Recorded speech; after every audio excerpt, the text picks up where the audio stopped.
Hey guys, how's it going? And happy Friday. I hope all of you are doing good. Well, we did a live stream on this channel 2 nights ago, notifying you that there would be a hearing Thursday, which did happen yesterday in the Michigan Senate, where there would be 5 gun control bills up for consideration and testimony in the committee. And now here's the update, and I'll cut straight to the chase. All of these did pass and were reported favorably to the Senate at large. The Michigan Senate is controlled by Democrats. I had quite a bit of chat and comments saying, but I thought the Republicans controlled the Senate in Michigan. No. Currently, the Democrats have a narrow 1-seat majority in the Michigan Senate, but here's how this really works. 1 seat may as well be a million seats because 100% of the power is held in the gavel. That's the way it works in the Senate. That's the way it works in the House. And yeah, that gavel holds the power and they can ram through whatever they want. Now the Michigan House is controlled by Republicans. All right. So you would think to yourself, and you would hope that the House would stop all of these, or that these would be dead on arrival, never get a committee hearing, and never get a vote.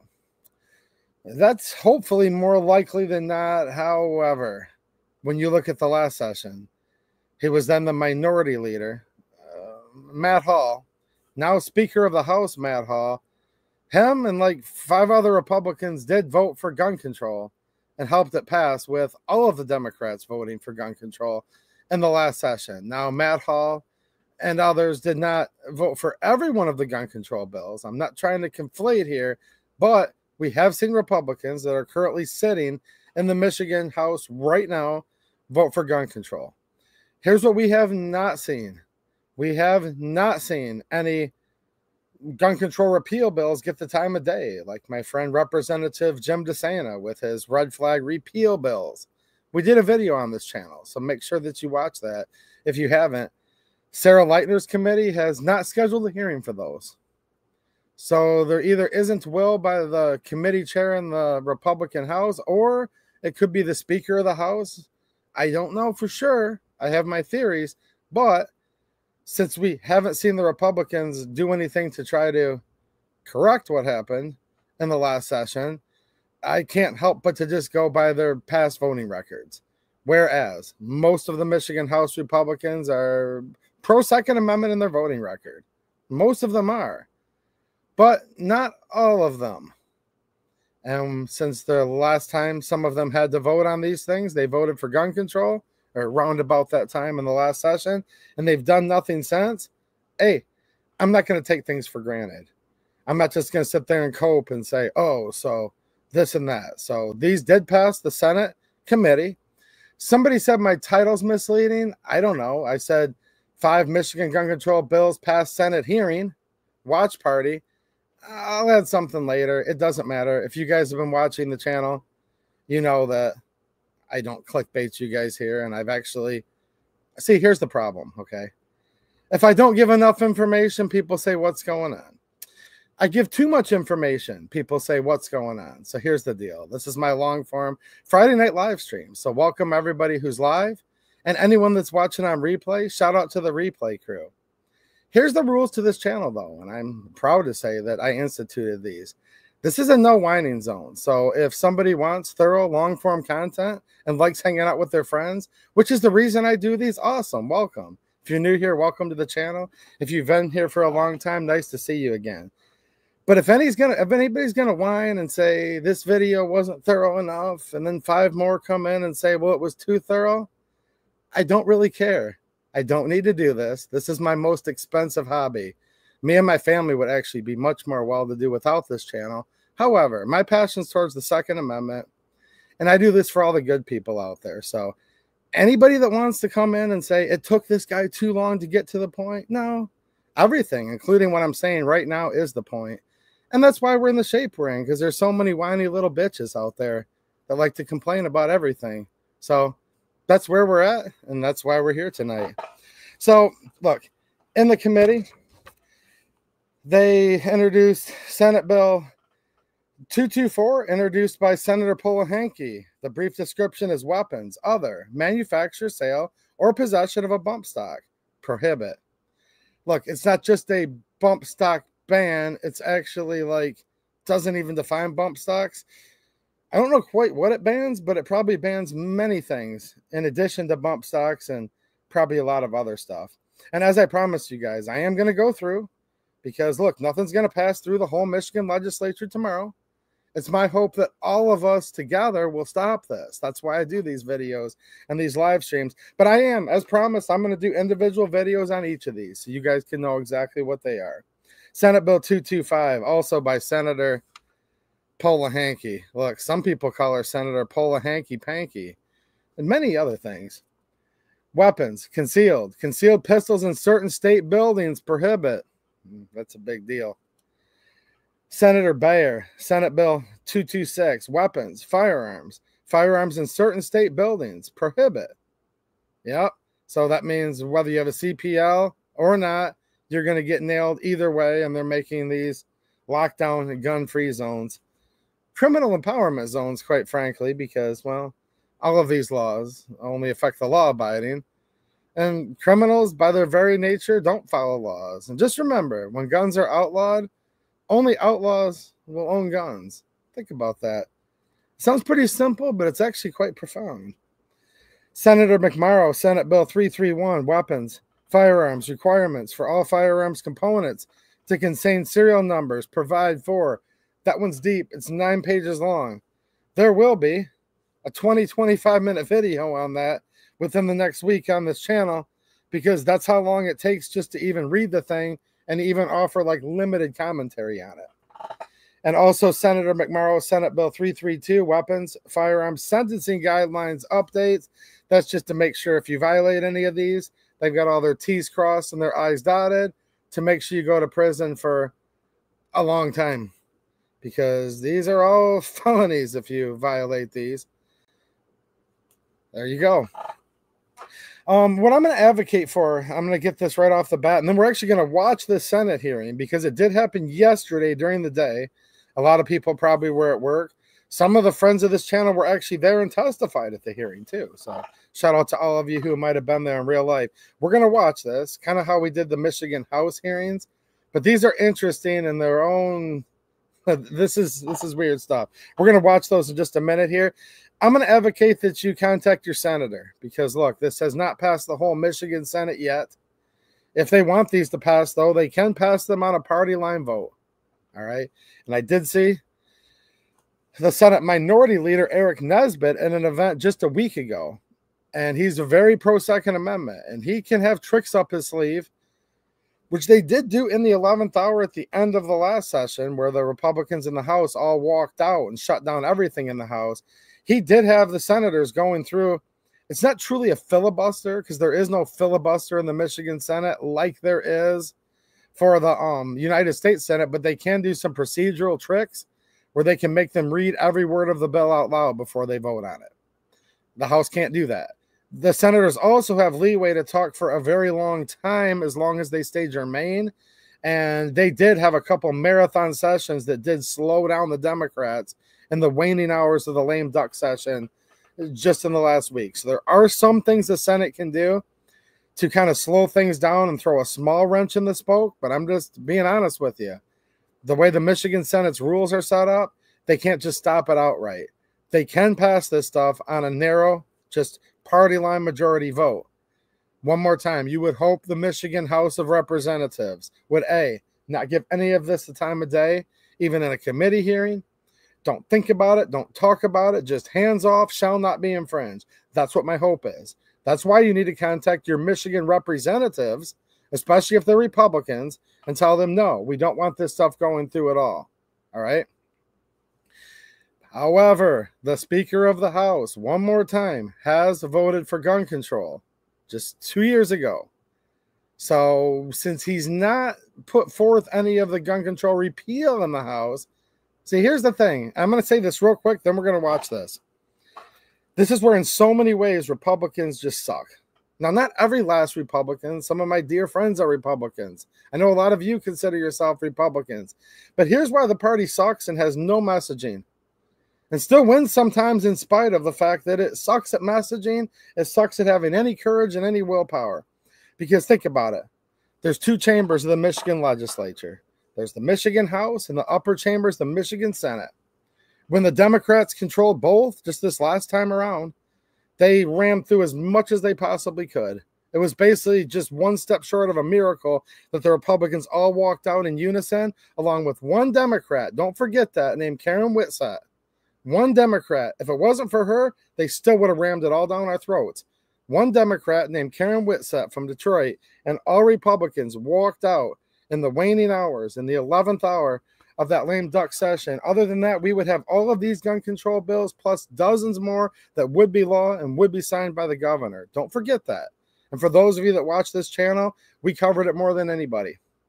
Now, it's a little bit different. Now we have a split. The Senate is a very narrow Democrat control. The House is a very narrow Republican control after these elections. So a lot of you guys went out and voted for the Republicans, and guess what? They won. I also voted for my representative, Jamie Thompson, who is a good one. And she won, and they won, all right? Republicans have not put forth any meaningful legislation at all when they control the House this term, such as Jim DeSantis' red flag repeal, Mike Hoadley's repealing a lot of the restrictions on CPL holders and others. They haven't even put it up for a committee. Haven't even let us and our guys go there to testify on it, to even be heard. They're doing nothing. Democrats, however, and you know why? Let me back up, because the Republicans say, oh, well, we won't want to put it forward because it won't pass because the Democrats control the Senate. It's like, no, you need to put it forward because we've still got people like Speaker of the House, Matt Hall, and like 4 or 5 others that voted for gun control on the record that is now law. The storage laws that are now whole family storage. And they're using that in conjunction with red flags where it's like they're taking guns from whole house properties. Like literally, the 7-year-old said something rude at school, so they take their parents' and whole family's guns. This is getting to be ridiculous. It's getting to be insane. Now, I did the best I could, guys. I had a guy named Rich Cutshaw, who was Matt Hall's primary opponent. I brought him on this channel. Now, a lot of people are all about the access. Let me tell you what. That's not opening doors for this channel among the politicos to have the person that's primarying what would be the Speaker of the House. I had him on here. He sat right in this chair and talked to all of you just so you all could decide. But the Republicans will say, oh, no, we can't because of like whatever. We're afraid of getting reelected. Our whatever hurts. Our you know what hurts. You know what I'm saying, right? The Democrats, they just control one of the chambers right now. And guess what? They just crammed 5 draconian gun control bills right through the Senate committee hearing. And it's my anticipation that they will be bringing these up to be voted for on the Senate floor.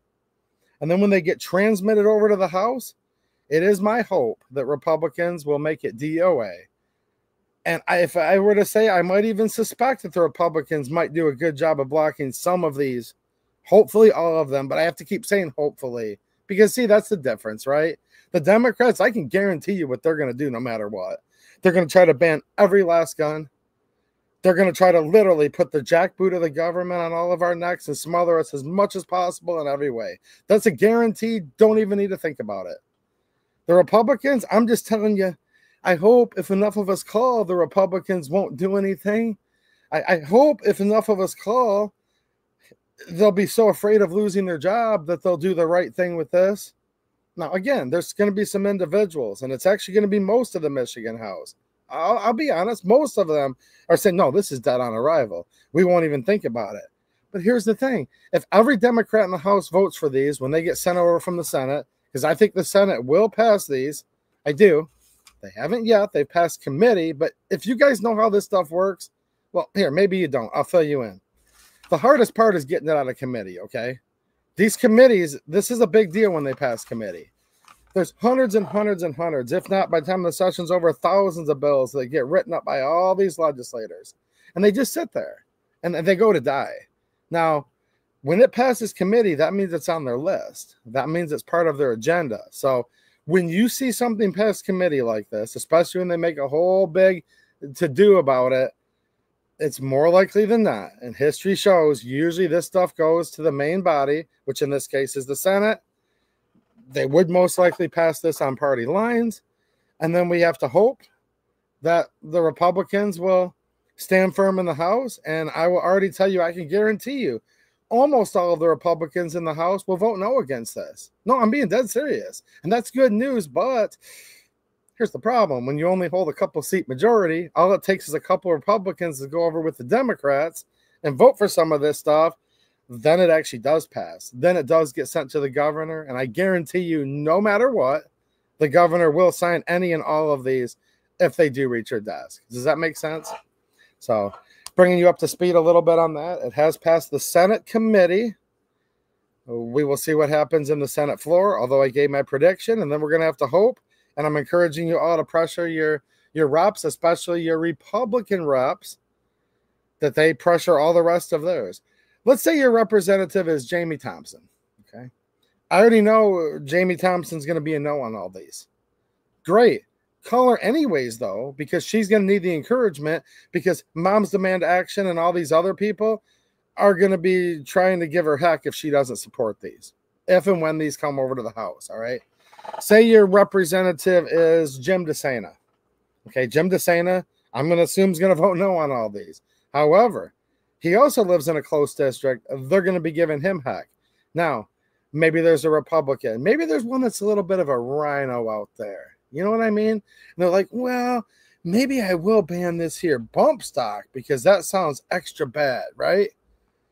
See, there's some of this stuff that some Republicans are like, well, this one maybe we can just give them, but this other one, no. It's the wishy-washies. Well, the more you're calling your rep, they're like, no, don't support any of this. Our office has been getting tons of calls, and this is not going to be good for the party's re-election at midterms if you vote for this. In many cases, I hate to say it, and trust me, guys, I know how this works. I'm not a consultant, but I should be their consultant because I know how this works a lot more than a lot of them do. Really, what they're worried about the most is retaining that majority in the Michigan House next time. And we need to use that to our advantage. And bingo. Now, you are going to have individual reps at an individual level that are adamant, ardent supporters of the Second Amendment. Make no mistake. But at large, when it comes to the whole picture, the whole big machine, they're worried about staying in the majority. And if they see this is enough of a popular issue, you could get a no vote from someone that might have otherwise voted yes, just because they're worried about losing that election and losing that majority, right? So we are going to get into all of this in just 1 second. But before we do, I want to thank all of you for the many ways you help support the channel. Thank you to all my YouTube channel members. You guys get a little insignia, and you also get access to extra emojis, which are pretty cool, and a free super chat every month. Also, anyone who does leave a super chat tonight, I will read them all, and I appreciate all of you because I'm not doing an ad read. This is my just thanking all of my supporters, which are all of you. So thank you, and I will read any super chats tonight. Also, thank you to my Patreon supporters, as well as my supporters on Locals, which is a different site, censorship-free. Make sure you're following me there for bonus live streams, other daily content with awesome deals on stuff, and also follow me on their sister site, which rhymes with fumble, as well as X, which I'm actively posting and retweeting and reposting other good stuff that I think a lot of you would like to see. So with not much else, hold on a minute. I'm like, without any further to do, let's show you the Senate hearing. But there's one more thing I want to show you, right? And I did get a super chat real quick from Marco Polo, channel member and a super chat. Thanks, man. I appreciate it. He says, evening, sir. Stay strong, Michigan. Well, thank you. And that's why I'm doing this tonight. Like, I literally want to get you guys like, dude, let's just squash all this in the House, right? Bada says, this man's speaking skills are pretty impressive. He doesn't even say, just off the top. Well, I try not to, I'm going to, Senate Bill, 24. Man, shout out to people that do that. I'm not a mean-spirited person, but so many people say in between like almost every single word they say. It drives me nuts. I totally hear you, man. And thank you to all the good people in the chat, because there's a lot of good people in the chat. Wow, who's this? Hold on 1 second. I'm going to show you guys something that's not so good. But here we go. Here's something that is good. I like good-looking people. Ultra Mega Mama Linda. Wow. Woohoo. She says, Jamie's a rock star. I agree. She must be your favorite state representative as well. All right, so we're going to watch the Senate hearing. You guys are going to get a kick out of this. This is not boring, and we always make it as fun as we can. But before we do, someone's like, this dude's going to do an ad read. No, you guys that are leaving super chats are my sponsors tonight. But look, the committee chairman, her name's Stephanie Chang. Yeah. And when you go to her website, this is the official state website of Stephanie Chang, state senator, committee chairman too. She's like the chair of the most powerful committee. Celebrating Pride, June. Oh, wow. Yeah. You know what I mean? So this is what we're looking at here. Keep this in mind. She wants your guns. Probably literally wants all of them. Now, this is a spicy hearing. This is not what you think. Now, some of this is going to be a little boring, and we'll have fun anyways. And you guys make sure you're real lively in the chat tonight, because we need to see this stuff. This is just how it works. But even if you're not from Michigan, I know some of you aren't, this is kind of just one of those things where you're like, whoa, what's going on here? But there's some spots where this gets a little spicy. All right. You're going to hear some of the stupidest stuff you've ever heard, but you're actually going to hear some really smart testimony as well. And this is what it looks like when they try to pass gun control through. And this is the first step of what it takes for a bill that's been written. After it's been written, this is the first step for it to get closer to becoming a law. So let me show this. Let me get my screen lined up just a little bit better here. There, I think you guys can see that. And if you're watching, Linda, I want to help by, I will read some of the super chats in between, because I do definitely want to thank all of you, because I do see I have a couple right now. All right. Breathe slowly. Put yourself in a good mood. Now, hopefully this will all be okay, but man. The Senate Committee on Civil Rights, Judiciary, and Public Safety is called to order. Will the clerk please call and announce the roll? Chair Chang. Here. Senator Schenk. Senator Voino. Senator Irwin. Here. Senator Santana. Senator Runstead. Here. Senator Johnson. Madam Chair, you have 4 members present. There is a quorum. That's a quorum. I'll entertain a motion to adopt the committee minutes from the May 22nd meeting. Motion made by Senator Schenk. Without objection, the minutes are adopted. We have a packed agenda, so because we don't have everyone here, we will do some voting a little bit later on. Hold on a minute. A quorum's present? So we will go straight to some testimony. 4 senators are present. And would like to invite up Senators Polahanki and Bayer to summarize Senate Bills 225 and 226. These are gun control bills. You're going to see what I mean when I say some people call our Senator Polahanki Panky. Thank you, Madam Chair, and thank you, committee members, for giving us this opportunity to present Senate Bills 225 and 226. These bills, as last term, simply add 3 buildings to the list of places where firearms are not allowed, such as schools, daycares, churches, bars, and so on, either openly or concealed with some exemptions. The 3 buildings being added to these bills are the State Capitol Building, the Anderson House Office Building, and the Binsfield Senate Office Building. The bills do exempt state legislators with a CPL. These bills address both safety and integrity issues in our state capitol. When folks visit our State Capitol Building, they're not allowed to carry signs in the interest of safety for legislators. Oh, they're not allowed to carry signs. So guess what? We've talked about this so much on this channel. I love the whole Bill of Rights, obviously. But I like the Second Amendment just a little bit more than all the rest, right? Because it wasn't put there for if, but for when. They come for all the rest. And you're literally watching this tyrannical senator say, well, hold on a minute. We already infringe on the First Amendment here in this government building. So now we're just going to infringe on the Second. You can't even make this up. Just listen to what she said. Legislators and others in the building. Fatalities caused by signs being used as weapons are impossible to measure. And in fact, we can't even find one example. Oh, really? Okay, hold on. However, firearms, even if accidentally fired, are deadly weapons. Okay, this is for them banning guns in the Capitol building, Anderson House Office building, Senate building. The Michigan Capitol building is about 150 years old. There has never been one person that killed with a firearm ever. Why? Because gun-free zones, yeah, let's call them what they really are. They're criminal empowerment zones. And the only thing that stops a bad guy with a gun is a good guy with a gun. And she says, oh, well, there's never been anyone killed with a sign, but we ban those. Yeah, why are you banning signs, actually? That's a violation of the First Amendment, actually. And now she says, well, how many people do guns kill? The answer is zero. 0 people have been killed by a gun in this building that they want to ban them by law. And they're already banned right now by the Capitol Commission, but by a rule from those unelected people. But putting it in as a law makes it way more permanent.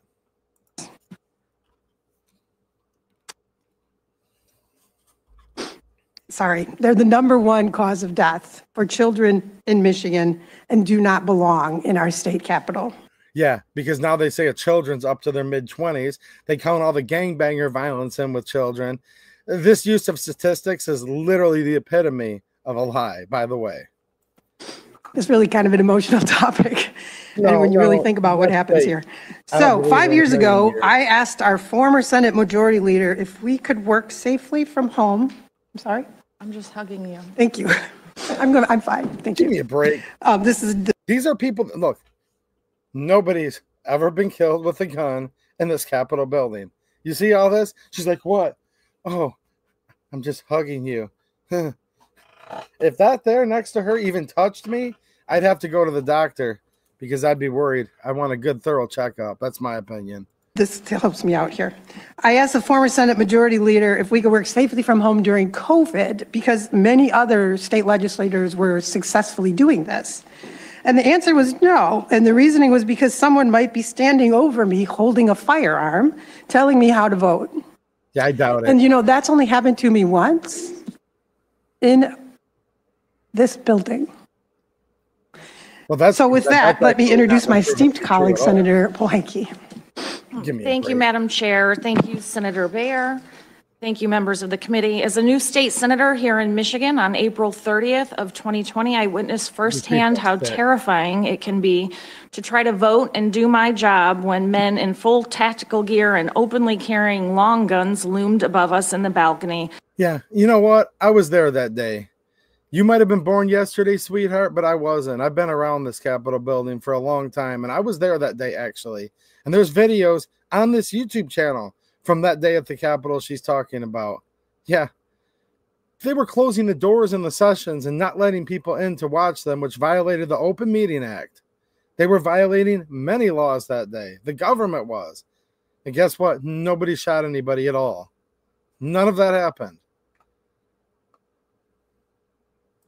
That completely surrounds and overlooks the Senate floor.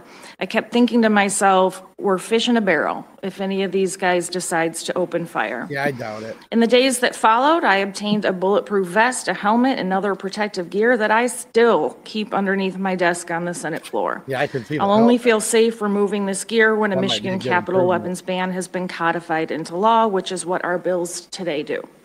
Guns, whether openly carried or concealed, do not belong in the people's house. I could see the helmet, guys. And my colleague mentioned that signs are banned in our Capitol because they may nick or damage the historical paint. Do you hear this? They're trying to literally infringe on the Second Amendment, and to bolster this, they're bragging to you, both of them, that they're infringing on the First Amendment.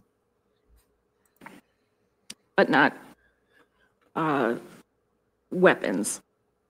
Senate Bills 225 and 226 are a reintroduction from the last legislative term and passed the Senate previously 20-16. Wait, 20-16? Huh. That means a couple of Republicans must have abstained the last time. That's interesting. See? You got to watch. These bills would codify the existing policies adopted by the Michigan Capitol Commission on August 16, 2023, that prohibit the possession of firearms in the Capitol and create similar restrictions in other legislative buildings.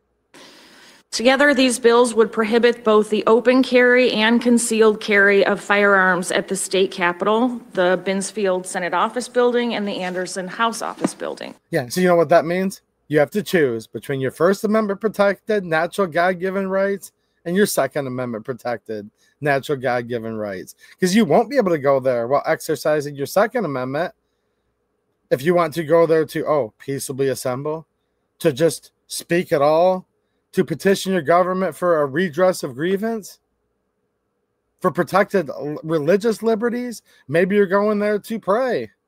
And then right afterwards, you want to stand out with a bunch of like-minded people and promote a cause. And then maybe after that, you want to go talk to your senator or representative and tell them to vote no on Senate bills 224 and 225. No, you won't be able to do that. You'll have to pick and choose. Do you want the Second Amendment? Or the First Amendment? Well, it's not supposed to be this or that. Well, they just got done bragging that they already infringe on the First Amendment. They both bragged about it twice already tonight.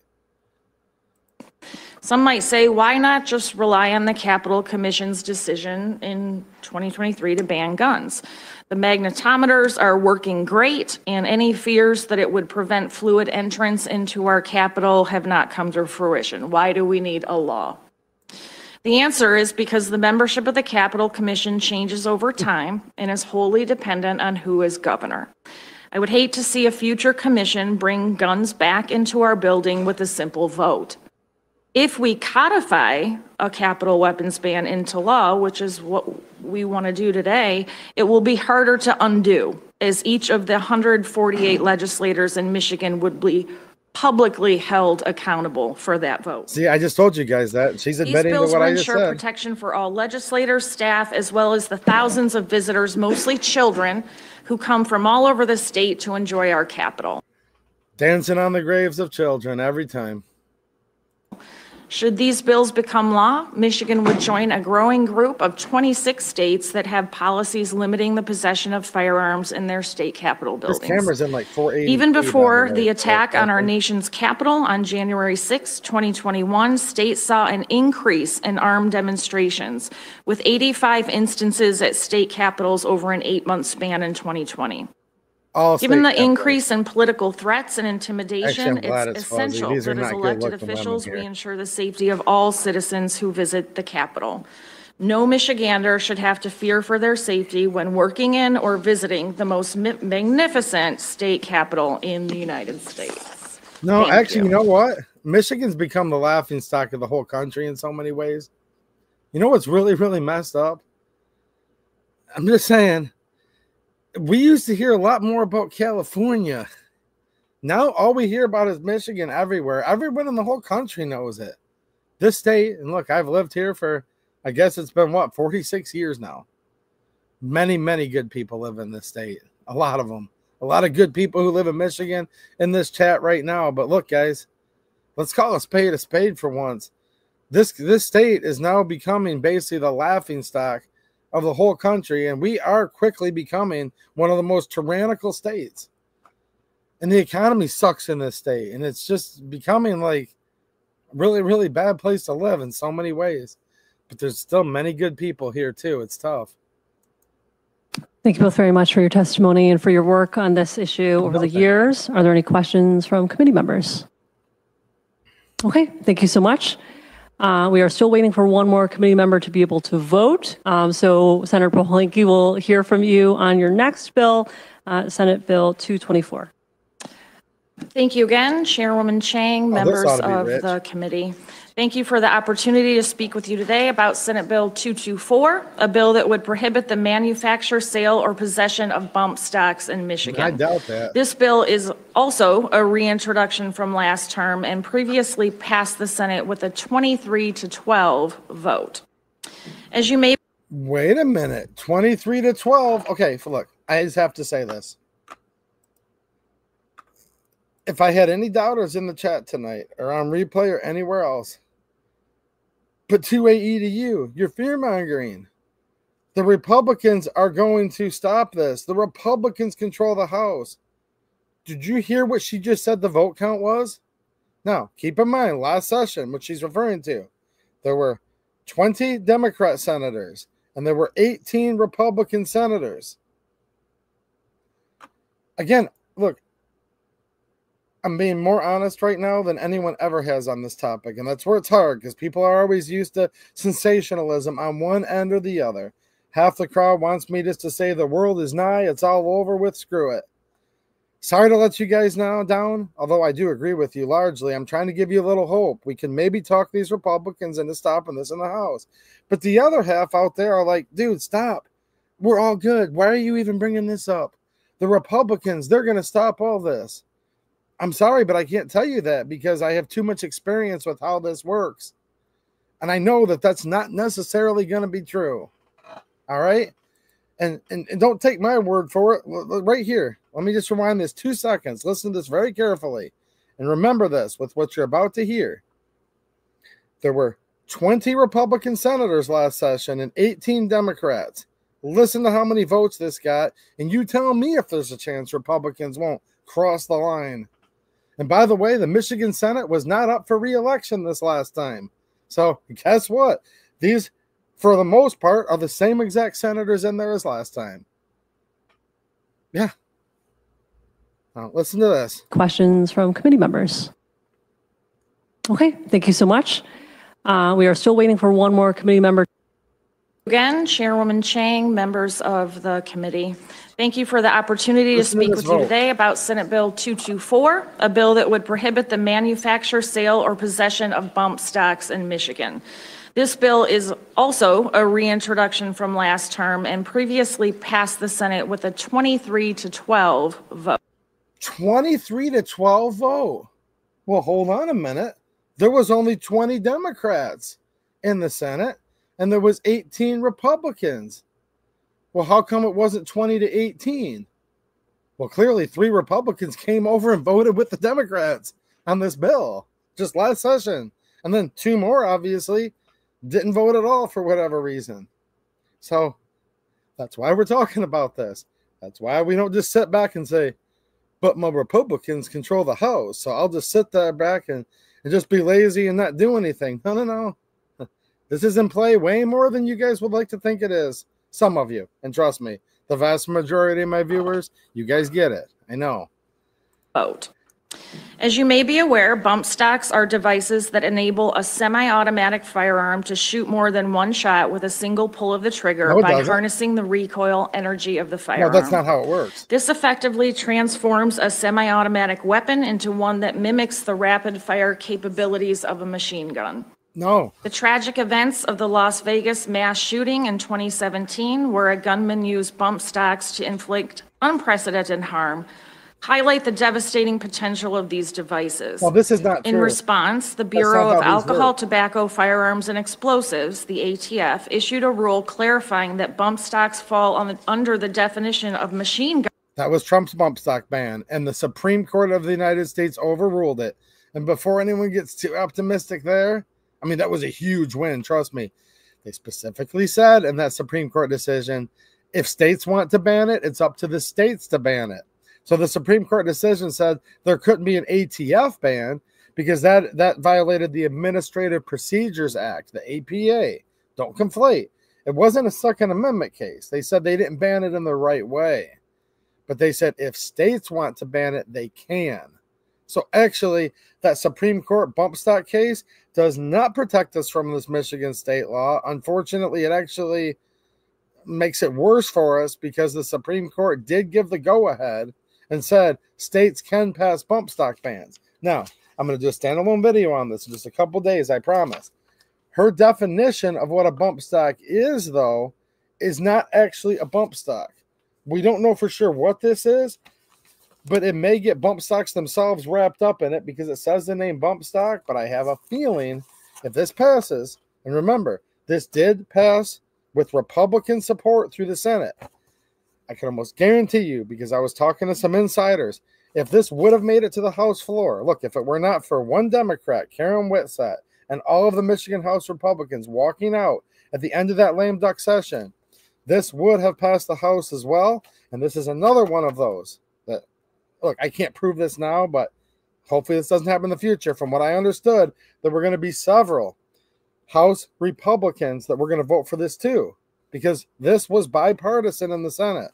And I think this bans a lot more than just bump stocks. I think this could be a very big slippery slope. All right, let's continue. Gun, as used in the National Firearms Act and the Gun Control Act. This rule effectively banned bump stocks, requiring the owners to destroy them or turn them over to the ATF. However, in 2024, the United States Supreme Court in Garland v. Cargill overruled the ATF's bump stock ban, stating that the ATF exceeded its statutory authority by classifying bump stocks as machine guns. The court's decision was based on the fact that ATF exceeded its statutory authority, not on Second Amendment grounds. See? The APA. You guys want to know why I'm not a senator? Two-way EDU. Why aren't you a senator? Why aren't you a representative? I'm not smart enough to be like these people. Look, to believe anything a woman like this says requires the listener to be dumber than the speaker. And if I had hung out with these people too long, I mean, could you imagine literally sitting there hanging out with people like her for very long? Like at all? Whew. Justice Alito, in his concurring opinion, emphasized that Congress has the authority to amend the law to treat bump stocks as machine guns. However, in the absence of action from Congress, it's now up to our state legislators to enact laws that will protect the safety of our citizens. That is true, unfortunately. Even Alito did give us that poison pill in there. Senate Bill 224 addresses this gap by explicitly adding bump stocks to the list of prohibited weapons and devices in Michigan, along with machine guns, bombs, and other devices. Yeah, and bombs and other devices. Well, here, let me read the other devices there. Nitwit. A blackjack, a slingshot, a billy, metallic knuckles, sand club, sandbag or bludgeon, a bomb or bombshell. They're putting all of this stuff in. Here's my prediction. I predicted a lot of stuff in the past, and I hate to say it, but it usually comes true. If the Hearing Protection Act passes, the one big beautiful bill, especially with Section 3, which we need it to, Michigan and 16 other states, it'll actually ban people's ability in some states outright, in other states to get new silencers if it passes due to state laws. With Section 3, though, probably be all right. I can almost guarantee you if the Hearing Protection Act passes, which is awesome, and we need it to no matter what, even if it makes it worse for the state of Michigan, we still need it to pass, like literally. But guarantee you she'll probably be the exact one that puts up a bill in the Senate to just ban so-called suppressors. Legally, they're called silencers, right? To just ban them outright no matter what. She probably will be the first person to do that. Just so you know, we're going to have a huge fight in Michigan if we win on the federal level with the Hearing Protection Act and the Short Act, which needs to also pass and get added in by the U.S. Senate. We'll be covering more of that on this channel soon. But watch out. She'll be the one coming after those if we get a win on the federal level. This legislative action is crucial to ensure that our state laws reflect the intent to prevent the use of devices that can significantly increase the lethality of firearms. This is a necessary step to enhance public safety and prevent potential misuse of these deadly devices. A violation of SB 224 would be treated as a felony, punishable by up to 5 years imprisonment and/or a maximum fine of $2,500, consistent with the penalties for other prohibited weapons and devices under current law. These are felony. By passing Senate Bill 224, we're taking a proactive stance to protect our communities from the potential dangers posed by bump stocks. This bill is not about infringing on Second Amendment rights. Rather, it's about ensuring that our laws keep pace with technological advancements that can turn legal firearms into instruments of mass destruction. Oh, come on now. How does someone like this get elected? Tell me in the chat, guys. Totally other, somewhat unrelated, but totally related question. The 19th Amendment, has anybody heard of it? Put a 1 in the chat if you think the 19th Amendment should be repealed. Put a number 2 in the chat if you think that it should stay. Number 1 if you want to repeal the 19th. Number 2 if you do not want to. Just want to get a poll and see where people are at. I urge you to support Senate Bill 224 and help us make Michigan a safer place for all its residents. And thank you for your time and consideration. Thank you, Senator Palenke. Are there any questions or comments from committee members? Okay, thank you so much. Why aren't the Republicans in there grilling her on this, by the way? I wonder why not. That'd be a good question. That'd be a real good question, actually. Why aren't the Republicans cross-examining her on that testimony and saying, excuse me, but where did you get these statistics that it's a #1 cause of deaths for children? Where did you get your statistics that a bump stock means a device that allows a semi-automatic firearm to shoot more than one shot with a single pull? See, there's times like this where I should be in the Michigan Senate because apparently I'm the only one that would ask these questions. But here's the problem. A guy like me ain't going to run, so it won't happen. But look, she literally just sat there in front of all these people and read false definitions that a bump stock physically literally does not do. And it's just a little frustrating there wasn't any pushback. You know what I mean? Nobody refuted her facts. Nobody cross-examined her. Nothing. At least not on the Senate side. It's like, okay, whatever. We'll just like let that through for now. And then Bill Camperis, channel member, gifted 5 2A EDU memberships. Well, thanks, Bill. I appreciate the support, man. Thank you. If you guys want to know why my eyes are red and I'm sniffling and Canada, when are you finally going to get your you-know-what straight? This is getting ridiculous.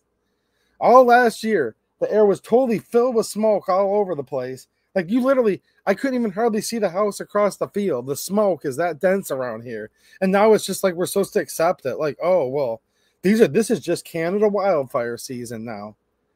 Dude, the air quality is so terrible in this state right now.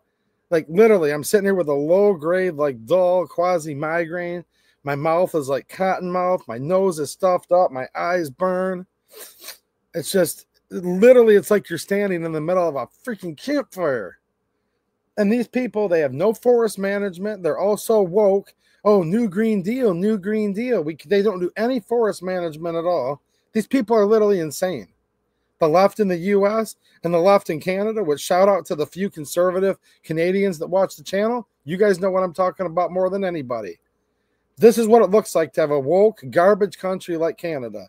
And anyone that wants them to be the 51st state, that's the most stupidest things I've ever heard of in my whole life. It would literally take anything that's left of this whole country and wipe it out. I'm being serious. These stupid Canada wildfires, they don't know how to put out a fire? Why don't they have mandatory fire brigade service? No, they're too worried about sitting there, propping up all the derelicts and the rejects and the freaks and the whatevers. They're more worried about some drag queen reading story time, reading storybooks to your children than they are learning how to put out an arm fire. So sorry for the little rant, but I'm sitting here like, man, I'm miserable. I just want to go somewhere and get something resembling fresh air, but no, you can't do it because of that stupid country that is above us. And now apparently it just burns. The whole country just burns now for months at a time. I'm looking at all these local news reports. I'm like, are you kidding me right now? I thought like a neighbor was burning leaves the other day. Oh, no. And they're like, oh, we're just going to have a whole summer of so much smoke you can't even breathe or see or talk or even taste your food. It's just going to be that way now because it's wildfire season in Canada. And they're so incompetent, they can't even do anything to even attempt to manage their forest or learn how to put a fire out. Hey, you got to love it. Liberalism, it's a disease. A very serious disease. Mateo 674, channel moderator and a super chat. Thank you, Mateo. I appreciate all of the support and all the help that you do. Ooh, 7 Canadians just left the chat. Look, I said the good ones, shout out. You guys that get it, get it. Make sure you guys don't forget to leave the channel a thumbs up because, man, there must have been 7 Canadians watching. They'll be back, though. They still like the channel, trust me. All right, Mateo, they'll be back. The Hellbent one with a $5 super chat. Thanks, man. I appreciate it. Says, what about Shall Not Infringe? Do they not understand? I know, dude. And that's why, like I said earlier, man, believing ladies like this requires the listener to be dumber than the speaker, literally. Since we're on a roll here with the sponsors, we will up next have Meredith from Senator McMorrow's office to talk about Senate Bills 331 and 332. Oh, wait a minute. Okay, here's 2 more gun control bills. And also Janice Week from Moms Demand Action. Oh, who's this dumpling? She looks like a real joy. Good afternoon, Chairwoman Chang and committee members. Thank you for the opportunity to present SBs 331 and 332 addressing unregulated ghost guns. Just 48 hours before our December hearing on these very bills, the alleged killer of United Healthcare CEO Brian Thompson used a ghost gun, highlighting— And the left worships him. Are you kidding me right now? This guy's been promoted after St. George Floyd. What has he gone through? 5 years of sobriety now. I congratulate him on his sobriety. But look, no, you listen to this stuff? the urgent threat that these weapons pose. Currently, anyone, including prohibited persons, can buy ghost gun parts online and quickly assemble untraceable— They prop this Luigi up as a demigod. I mean— firearms at home. These bills close this dangerous loophole by requiring serialization of all firearms, prohibiting ghost gun part sales. What makes these weapons dangerous isn't the gun, it's the ghost. Did you hear that? No. Wait, I didn't just hear what I think I did I? Their player sucks. Let me see if I can just rewind this like 2 seconds. Hold on a minute, guys. Hope you're all having a good time tonight. This is a somber topic. You can't even make this up. She didn't just say, let's listen to this again. Prohibiting ghost gun part sales. What makes these weapons dangerous isn't the gun, it's the ghost. Oh my gosh. Unlike traditional firearms, ghost guns bypass background checks, can be assembled without training, remain completely untraceable, and reach prohibited buyers. To be clear, this— It hurts to laugh because of these stupid Canuck wildfires right now, but wow. Okay, I'm 46 years old. I've never heard that in my whole life. What makes these ghost guns dangerous isn't the gun, it's the ghost. This legislation does not ban guns. It bans firearms from being ghosts. The threat is escalating. Whoa. What's this? I literally thought this couldn't get any stupider. I have to move my neck around. Okay, listen to this. Can someone translate this, please? Legislation does not ban guns. It bans firearms from being ghosts. The threat is escalating. Ghost guns recovered in criminal investigations jumped from 1,758 in 2016 to nearly 20,000 cases in 2021. Criminals choose ghost guns precisely because they cannot be traced. Since last year, and with feedback from colleagues, we've addressed concerns about undue burdens on lawful owners. The bills now provide a 1.5 years for serialization through any licensed dealer. Individuals making fewer than 5 firearms annually for personal use can continue to do so, provided that they serialize their weapons. Oh, wait. These bills target those who skirt our laws, not lawful gun owners. Michigan has the Supreme Court has consistently upheld serialization requirements as constitutional, most recently in March of 2025, when the court ruled 7-2 to uphold government regulations of self-assembled firearms and rules that subject them to the same checks as traditional firearms, including background checks, age verification, and serialization. This legislation carries broad support from gun violence prevention groups, law enforcement officers, and responsible firearms dealers who understand and take seriously their role in preventing prohibited purchases. It's simply too easy for criminals to access ghost guns. They choose these weapons because they can't buy others legally or because they intend criminal use and want— Wait a minute. She said criminals, they can't buy guns legally, but they still buy these. It's also illegal for them to buy a ghost gun. Oh, wait, it's like we've said that 1,000,000 times now because criminals don't follow laws. There's going to be a time in this state, in this country, where everyone's going to have to decide, do you want to get rid of all your guns or do you want to become a criminal? For some of you, it might be the easiest choice you've ever made. For some of you, it might be a very tough decision, but you can see where this is heading, right? These criminals use these because they're not allowed to buy a gun. Yeah, it's also against the law, current law. Well, not the Second Amendment, but the laws of Michigan, right? Not Michigan Article 1, Section 6 either, but these unconstitutional laws already says it's illegal for these criminals to have any gun at all, whether it's serialized or not, in many cases, if they're prohibited, right? This rhetoric's insane. Untraceable weapons. These bills ensure Michigan's gun laws work effectively to prevent violent crime while protecting lawful gun owners' interests. No, that's not true, because actually the most liberal areas with the most gun control are the most dangerous. And don't take my word for it. Read Dr. John Lott's book, More Guns, Less Crime. The leading statistician on guns, the Second Amendment, all of this, wrote a whole book, thoroughly covering the topic that actually is 100% opposite of what she just said.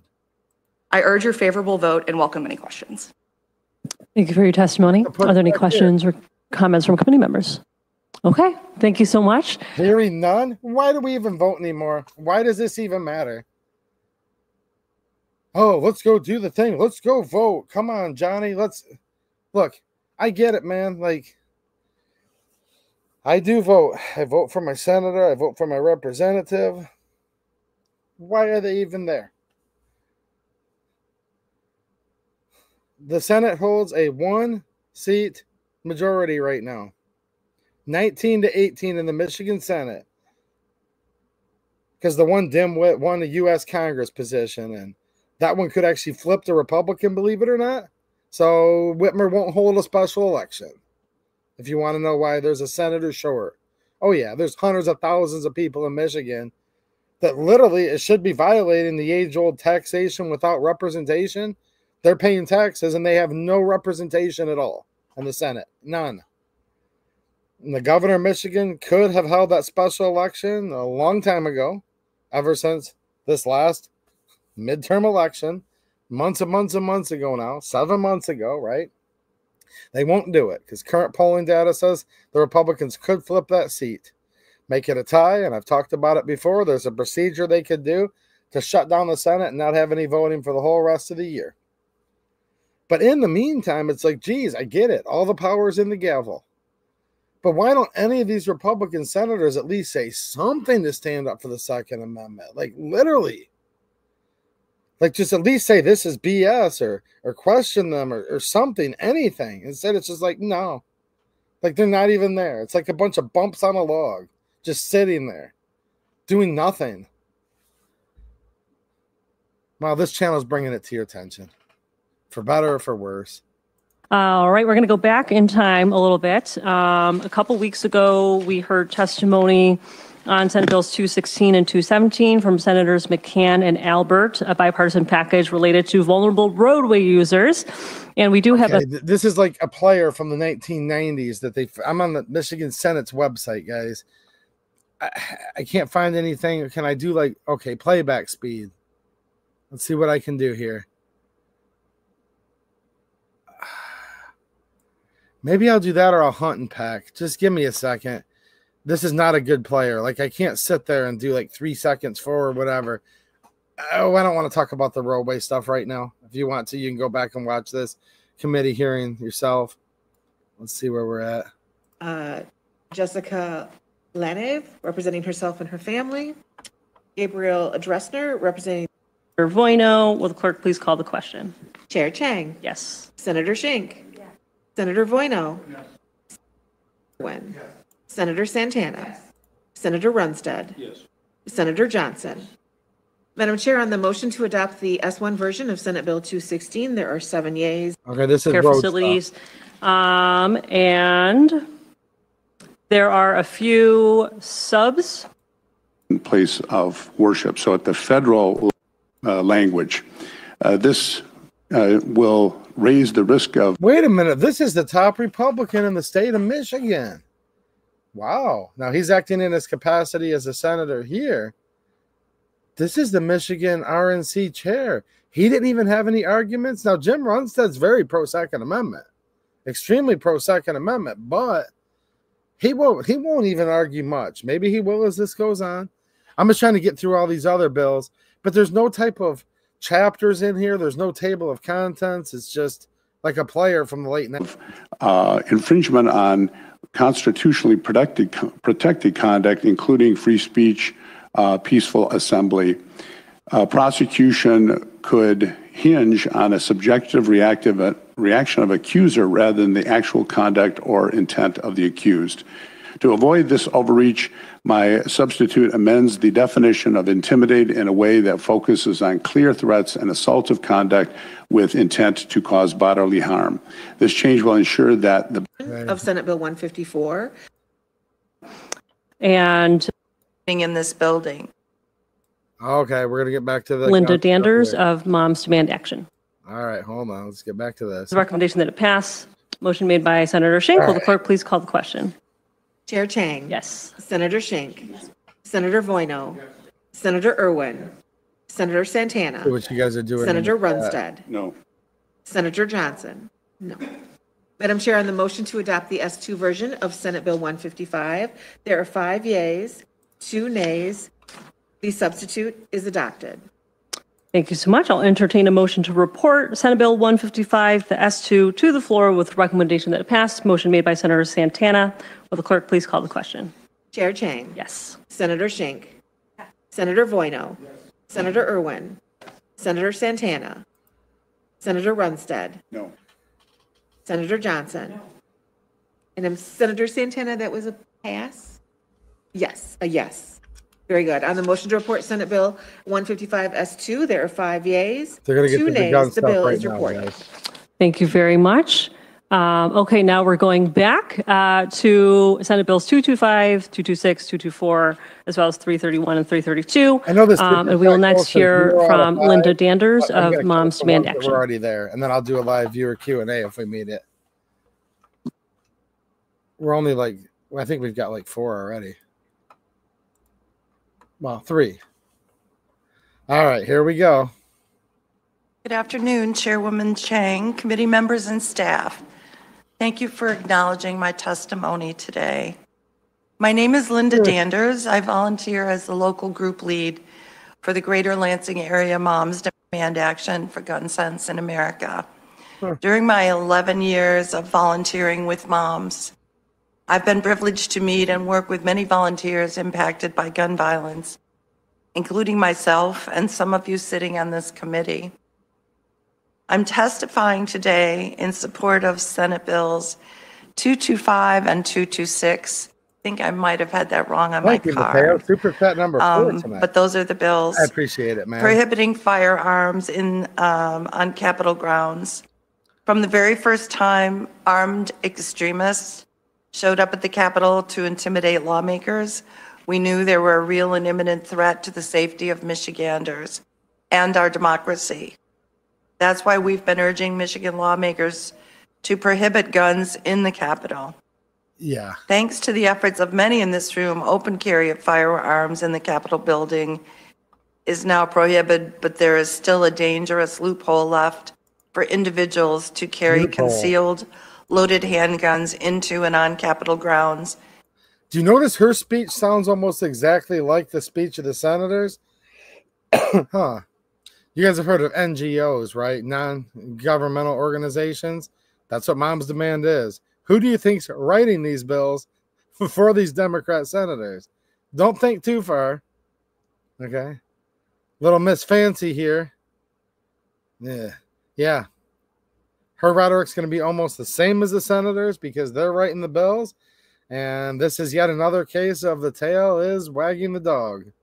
And I'd also like to take 1 second to thank Red from the Band Talk channel for gifting a generous Cash App. So thank you. If you're watching, man, I appreciate it. Thank you very much. The link to Cash App's down in the description, by the way. They don't take out as much fee as a super chat. So I appreciate you, Red, and whoever else may be so inclined. Including in this building. The Capitol is a space for democracy where students, constituents, visitors, staff members, democracy, constitutional republic, you mean? And lawmakers should be safe from armed extremism. My experience leads me to emphasize, with the rise in political violence, that we are running out of safe places to experience democracy and the freedoms it allows us. No, I'll take a little bit of dangerous liberty over a peaceful slavery any day of the week. Please support this bill. Thank you. No, thanks. Thank you for your testimony. Are there any questions or comments from Senator Brunson? Okay, he's going to give her a question. I was hoping he would have grilled the other senators, but let's see. He might come in here. I'm just curious, since we've had open carry and concealed carry for decades, what created this real and imminent threat you referenced? Not decades, centuries, Senator Runstead. Like, how old's the Capitol? We're talking well over a century. But, okay, good question. over all these decades were, and you're saying is still have this real and imminent threat. What is this real and imminent threat? Well, I think specifically when the armed extremists showed up at the Capitol, as was spoken to by Senator Polhanky. Yeah, that was misrepresented. I've been here for 10 years. People have come in. I don't know that there was any expression of threats from anybody. You're saying extremists was anybody. We heard testimony that guns were aimed at legislators that turned out to be a bald-faced lie, as proven by the Michigan State Police here in the Capitol. So where is your real and imminent threat that has just simply occurred recently that has not been there for decades? And with this new change in the law, I still don't see where this real and imminent threat you're referencing, other than some opinion that somebody may have about individuals that show up. Oh, this is good. Now he's pushing back on this witness. I'm going to give Jim Runstad a thumbs up on this here. Those are good questions. Well, I can't speak to your speaking out about that, what the people felt. No, it was. It literally got proven by a huge investigation. That was a lie. Guns were getting pointed. Listen to watch her. At the Capitol when there were armed people there. No, I was talking about a bald-faced lie on tape by a legislator who claimed that the guns were aimed at her, which was a bald-faced lie. That's what I was referencing. I can't speak to that because I wasn't there. Why are you there speaking? No. You heard her. She just got done speaking to it, saying, well, there was all this armed violence at the Capitol, and now he's saying that actually didn't happen. I was there, guys. That literally did not happen. I was there that day in April of 2020. But in general, I believe there have been many incidents of political violence, and anytime we can. Dude, she's off script now. Listen to these people when they're off script. I feel as an organization that we can make citizens feel safer from gun violence. We'll support legislation that'll do that. Thank you very much for your testimony. Up next, we will hear from Celine Cora. Oh, goodness. Wow. I'm going to mispronounce this. Coraminos Sibelis from Students Demand Action. Oh, my gosh. She went off script. Wow, that was terrible. Good afternoon, Chairwoman Chang and members of the committee. Thank you for listening to my testimony today. My name is Celine, and I have been a chapter lead with Students Demand Action for the past 3 years. And just yesterday night, I graduated from high school. And as I prepared to address the senior class, I joked with my friends about writing a speech that was too cliche. It's hard to write a high school commencement speech that isn't a tad bit too sappy or nostalgic or generic. And that got me to reflect on what high school cliches I'd even... And she just looks like a man-hater. She just looks like one. ...bring up to the class of 2025. What experiences, as the senior class of Huron High School, the most diverse public high school in our county, did we all have in common? It must be something. I know you know where I'm going with this. Something with her. But the proper legislation to keep students and all citizens safe doesn't exist yet, so that makes me think you don't know this well enough. She looks mean. Let me remind you of some of the things I could have said to my senior class. Remember when... could have said, everyone go lay down, this is all a ruse. Way back in freshman year, when we were so much younger, and one of our peers was shot at the park across the street from our school. And then we were too scared to visit the park for months, even in broad daylight. Why are you in the park without your husband anyways? Or sophomore year, when we texted our parents and our friends that we loved them as we sat in lockdown, waiting to see if the threat sent to our school was legitimate. No, we're on lockdown right now because Canada's so woke, they don't know how to put out fires. We could go even further back into the past and remember when we learned how to barricade doors together in elementary school. Yeah, I doubt that. Class of 2025, we've really had the That's why you arm the teachers and the staff that want to be armed. Typical high school experience. Because according to John Lott studies, again, Dr. John Lott, there's never been a shooting during school hours that allowed armed teachers and staff. It's true. More effective than having police and security guards. And my high school class was lucky to go to school in one of the safest towns in America.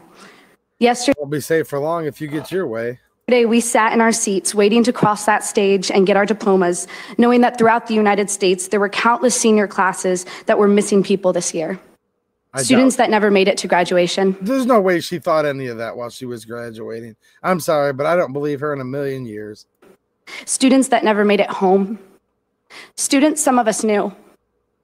See, what happened is she failed the drama class in high school. Okay, I just figured it out. She just failed drama class, so now she gets to come in here in front of these clowns. And we still haven't taken the measures needed to make sure that these tragedies don't continue. Machine guns have been tightly regulated under federal law since the 1930s. That's true, Mateo. But bump stocks and other conversion devices that are designated to skirt the law and mimic automatic gunfire and increase the lethality of shootings for a reason I will never comprehend are still up. Shut up and go make me a sandwich. Seriously?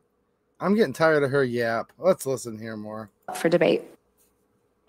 After the Supreme Court decision in Cargill ruled that bump stocks are no longer illegal federally, it is more important than ever that we enact state laws to prohibit these dangerous devices. If you want to live in communist country, go move to China. I'm sure they love you there. Oh, wait, actually, probably not. No, they don't actually. They actually don't care for feminists too much in communist countries, do they? See, here's the problem.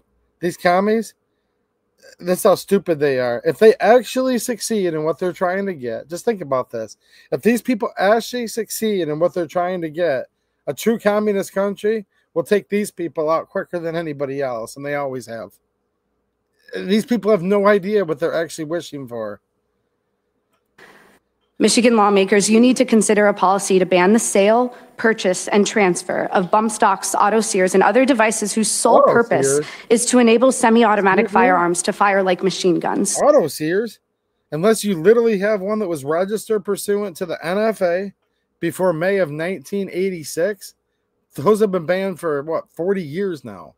Auto sear? See, I told you this bump stock ban, the way it's worded, it's going to be so much. It is critical that our lawmakers do as much as possible to prevent these dangerous accessories from being able to do even more damage. Today, the rest of my senior class is on a trip to Cedar Point, and I skipped it because You know what? I lucked out. Wow, they lucked out. My wife and daughter literally went to Cedar Point. I couldn't imagine if they had to run into her and her kind there. I'm glad she skipped it. I still haven't lost faith in our government, but most of my classmates have. You have no faith. So please give them a reason to have faith in you again. No. Thank you for your time. Thank you so much, and congratulations on your graduation. Please send us a copy of your speech if there's a video. And thank you for being here. And I hope you get a trip to Cedar Point later on. Did you guys think you'd be living in a world where Chang would be coming for your guns? And I mean, this summer. Are there any questions or comments from committee members? Senator Schenk. Thank you. Congratulations. And the reason I'm tearing up is because last night I was with some young people, including one who graduated from Huron High School, who's in college now, who was proud that Huron was the most diverse school in the county, and also shared some of those experiences with you. And you shouldn't have those experiences. They're not experiences that I had when I was a kid, when my dad, who wasn't impacted by all the propaganda that's spewed out by the gun organizations and the people who profit off of this violence and the sales of guns and the fear that profit. There's way more money filtering through all those other NGOs than anything else. That they work to create. Shink. Before those propaganda organizations really got revved up, and for my dad, guns were just something that he kept for hunting, where now I'm afraid he's going to end up killing other family members at some point. Whoa, whoa, whoa. Did you hear what she just said? And it's okay if he hears this. What? These people are sick. Hold on a minute. So she's saying her dad was Elmer Fudd. Let's listen to this again. Did she say her dad? Who is this? Whoa, whoa, whoa. What did I just hear? Hold on. Tell me what you guys heard here. Maybe I hope I misunderstood what she said. Before those propaganda organizations really got revved up, and for my dad, guns were just something that he kept for hunting, where now I'm afraid he's going to end up killing other family members at some point. Wow. And it's okay if he hears this. Wow. Well, Mr. Shank, if you're watching, man, I'm sorry that you have this much of a disaster of a daughter. Whoa, how disrespectful. Wow. What did she even just say there? We didn't have to worry about that no crap. Idea what she's even talking about. And you shouldn't have to. Is she in imminent harm? Like, I mean,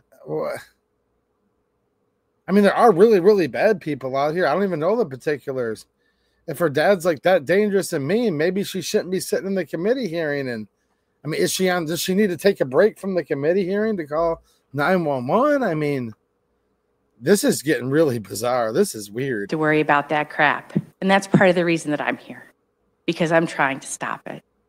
Thank you. So thank you for being part of that, because I know that it's not a lot of fun. And at your age, it's not something you should have to worry about. And quite frankly, at my age, it's not something I should have to worry about either. Wait a minute. Jane Locke. There she is. How you doing, darling? Jane says, why doesn't she red flag her dad like a good commie? Oh, wait a minute. No, just think about this, guys. This shows you how these tyrants are. They passed red flag laws. Those are law in Michigan. They said, well, we have to pass the red flag law because if we do, crazy people with guns will be put to a stop immediately. And now she's literally saying she's afraid that her dad's going to take out these people and stuff. Like, dude, they passed red flag laws. We literally have red flag laws in Michigan that she voted for. You're right, Jane.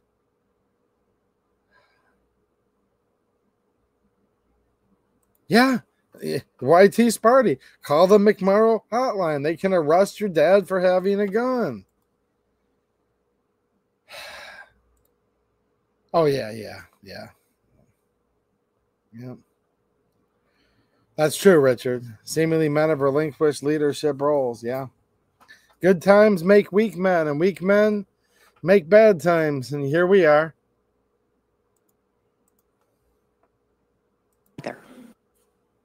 And I'll just tell you, and also so that the people who are from those gun organizations know that, yeah, it's scary to know that they're out there pushing violence and pushing fear of people who just want to live in peace, just want to be left alone to pursue their life, liberty, and happiness. It's bullshit. You shouldn't have to put up with it. Come on. Yeah. Thanks.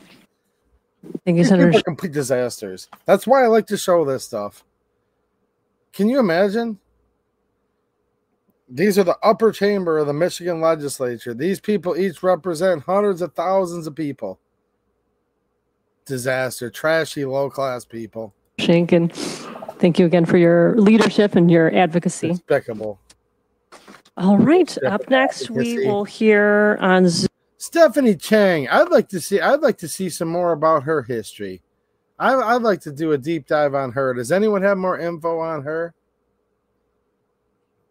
She doesn't seem legit either, in my opinion. Zoom from Spencer Myers from Giffords.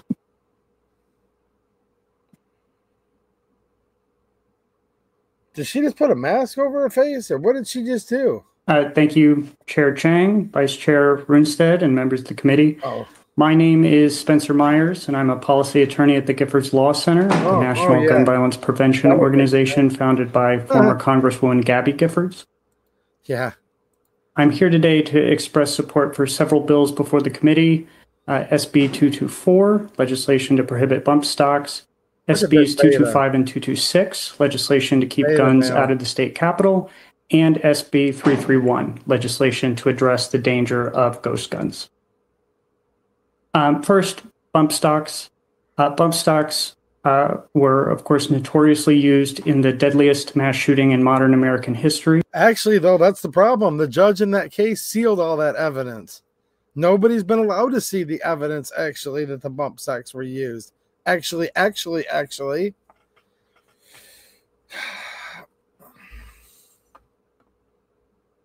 in Las Vegas in 2017. Where's the evidence? Are devices that harness the recoil energy of a firearm to allow a user to fire continually while holding their trigger finger in place. No. The legislation says a bump stock means a device that allows a semi-automatic firearm to shoot more than one shot with a single pull of the trigger. That's not what bump stocks do there, kiddo. Essentially, Dude, there's something weird about this kid, too. He looks like he's 19, but like he's 60 at the same time. Modify semi-automatic weapons to fire at a rate similar to that of a machine gun. Notably, these devices also significantly reduce the Look, guys, I've shot a lot of rounds with bump stocks. I've been around a lot of them before. I think bump stocks are really cool, by the way.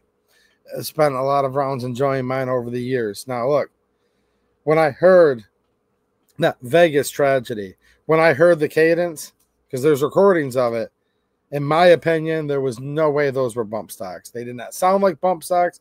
The cadence was not correct. And in fact, a lot of times with a bump stock, you can actually run it faster than a machine gun because there's no rate reducer. There's different terms for that.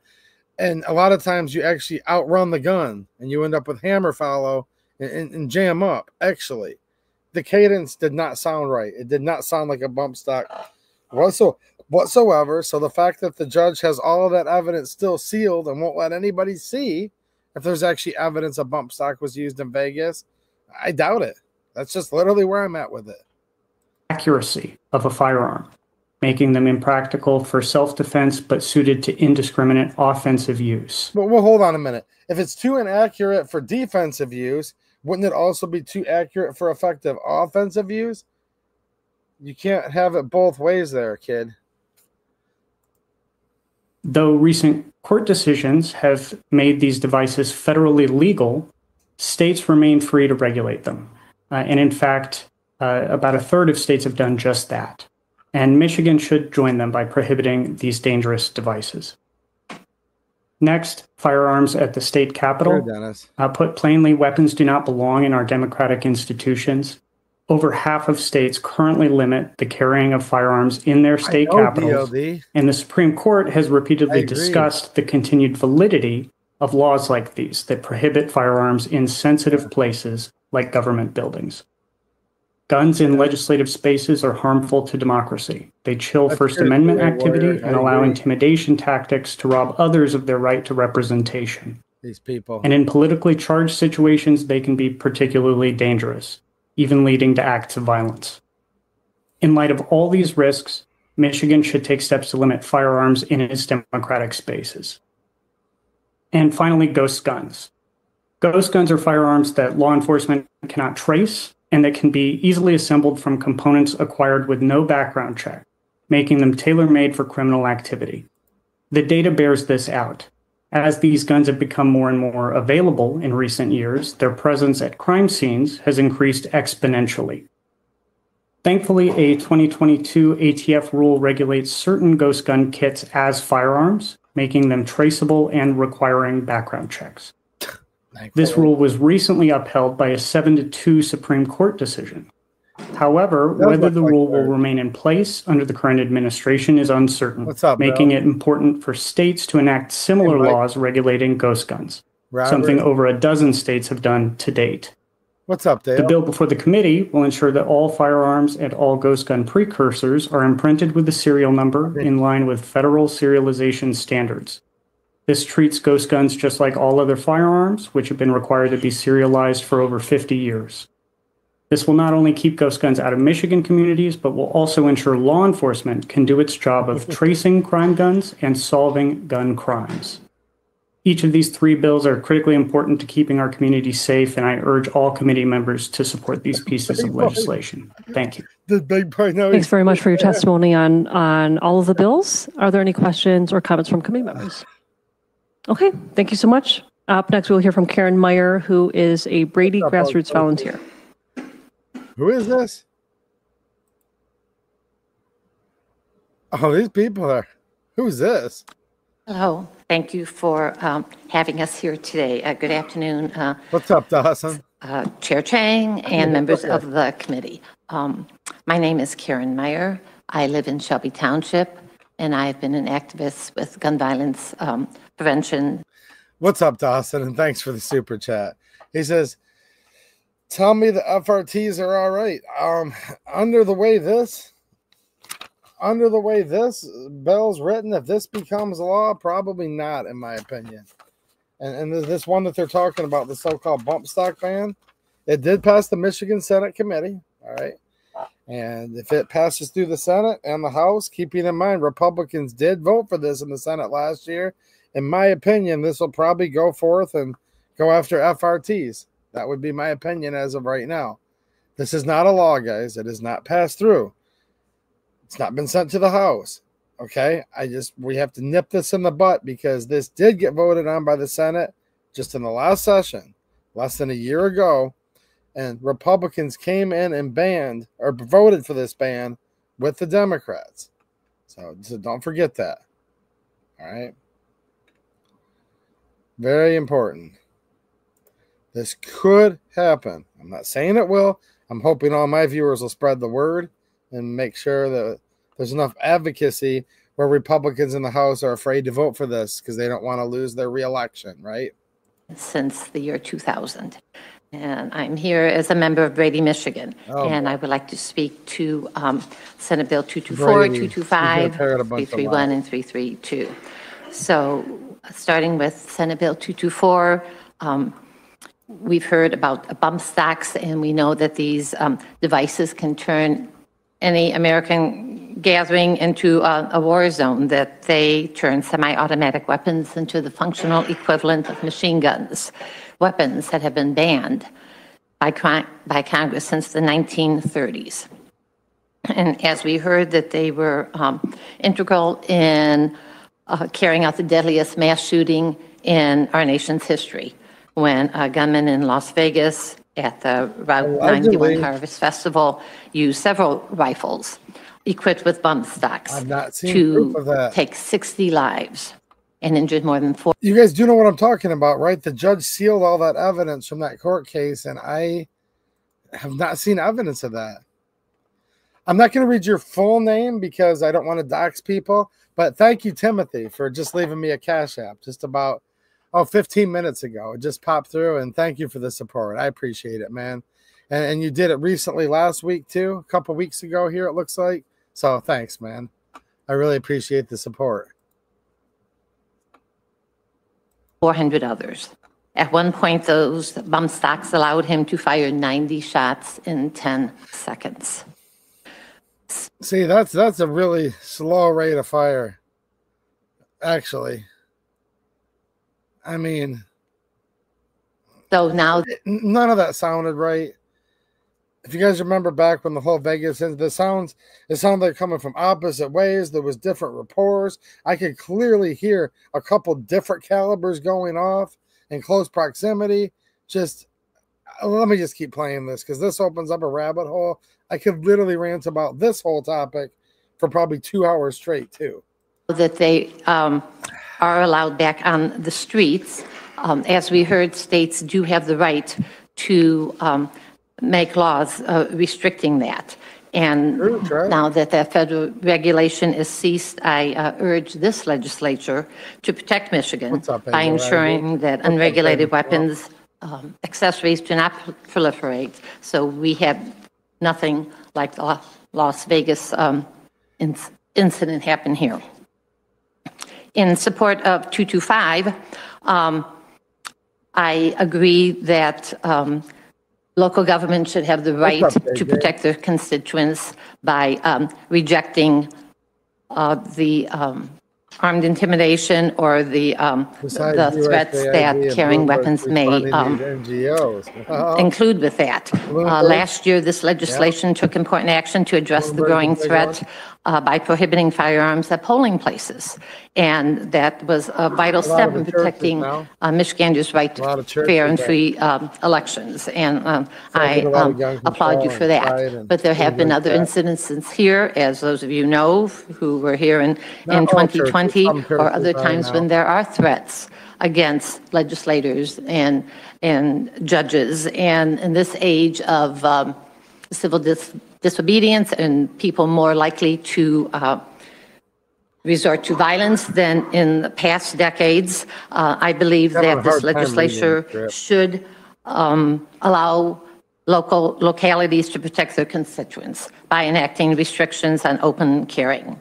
I must share that we travel a lot, and last year we were out west, and as we like to do, we visit state capitals. That's kind of our bucket list thing to do. And we were in Montana. The state of Montana had signs outside their state capital stating no weapons allowed. So surely we should be. Well, Montana has a Democrats more than you'd think, actually. Be as safe in this people's house here in Michigan. And Republicans too, though. That's the thing. Look how many Republicans came over and voted for that so-called bipartisan Safer Communities Act. So yeah, it's Republican. And I urge this legislation to support Senate Bill 225. And lastly, Senate Bill 331 and 332, which will prevent ghost guns. They are a fully functional, untraceable firearm. Oh my gosh. And they are getting so popular because anyone can get them. And they can. No, the same people that are prohibited under these laws, okay, that only affect the law abiding, they're also prohibited from owning a so-called ghost. I mean, this is nuts. I just got a couple more Cash Apps. Thank you so much, guys, for being so generous tonight. Dark Mavis coming in says, what a joke. It's nauseating. Thanks for the stream. Well, you're welcome, man, and thank you. Kurt just came in. Kurt24 says, not in chat much, at work listening. Well, thanks, Kurt. I appreciate it, man. Thank you for the generous Cash App. And also Timothy and Red, if you guys are still watching from a little bit earlier tonight, thank you very much to both of you.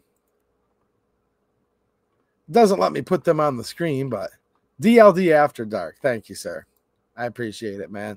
I knew it was you. I just don't like to read people's full names because some people, the way their profile it is, it's like their first and last name. And, you know, but thank you. I appreciate all of the support. All right. Be purchased by people who would fail a background check, by minors, by extremists, by domestic abusers, by gun traffickers. Like that one senator's dad. Why isn't she calling the hotline? Why isn't she doing the whatever? I mean, it's whole house red flag. She should get red flag too. All these Democrats want guilt by association. So guess what? Take them all away. Everyone in the whole room gone. And once assembled, they look and act as any other weapon would. Well, because they are just a firearm when they're assembled. Duh. Of course it acts like. What's up with this personification? It acts like it is. We're not coming after the guns. Remember that one lady earlier? We're coming after the ghost. You can't even make this up. They're literally trying to make ghosts illegal, according to her. And I think it's imperative that Michigan take some action to go further and address the issue of ghost guns that are already in circulation. And I thank Senator McMurrow for sponsorship of this bill, and I hope this committee will also consider and pass Senate Bill 331 and 332. Thank you very much for your time. Thank you so much for your testimony. Any questions or comments from committee members? Senator Runstead. Okay, let's hear it. The last series of gun bills we had were almost completely one-sided, lopsided to the very end. It was almost no testimony taken from the opposition. I think we should be infusing a little bit of back and forth here so there's not running to the last second to get some kind of a rebuttal on some of the comments made here. Thank you. That's true. Well, we have about 46 minutes left of the testimony for this hearing, and we've got a great stack of cards here, which we're looking forward to hearing from all of our other friends here. So up next, we are going to hear from Tom Lambert from Michigan Open Carry. Okay, Tom's usually pretty good, guys. Let's listen to Tom because I'm not going to have to correct him. I'm sure I'll be right back, guys. Thank you, members of the committee. Continuing on with our series of people who hate guns, don't know what they're talking about, and they don't care. Real quick, I need to go get a refill on Blackout Coffee. If you guys buy Blackout Coffee on the regular, make sure you use my link down in the description if you want to help the channel. That is an affiliate link, and for your first purchase, I have a very generous 20% off coupon code. So I'm going to go get more while we listen to Tom Lambert of Michigan Open Carry. And he already started it off with a bang right there. We have Senate Bill 224, a bill to supposedly ban bump stocks, which doesn't actually ban bump stocks. Because people who write this stuff don't know what they're talking about, and they don't care. If you actually cared about banning bump stocks, you would take the time over the last so many years that this legislation has been introduced to figure out how these devices work. And focus your definition on that. Not write some general definition of something that doesn't apply to these devices at all. So, congratulations. We also have Senate Bill 225, Senate Bill 226, a bill to ban certain conduct, specifically capital carry, and then Senate Bill 225, a bill to regulate the conduct that is supposedly banned in 226. If you ban this in one bill, why do we have another bill to regulate the conduct? I don't understand that. I thought we're supposed to read this stuff and be subject matter experts when legislation is introduced and you put your name on this. But again, we're dealing with people who don't know what they're talking about and they don't care. On to Senate Bill 331, supposedly something to combat so-called ghost guns. What it actually does is it prohibits the possession of and applies significant taxation to hundreds of thousands, if not millions of firearms lawfully possessed in this state today. This doesn't simply apply to the things that you can work on a printer or that people create and supposedly use at crime scenes. This applies to all of the firearms that have been acquired throughout history. I know there's a definition of antique firearm in this bill, but that definition does not apply to the vast majority of unserialized, lawfully possessed firearms currently in existence in the state today. You have significant Second Amendment issues. As you heard, there has been a serialization requirement on commercially manufactured and sold firearms for 50 years. But that's not what this bill does. It doesn't focus on commercially manufactured and sold firearms.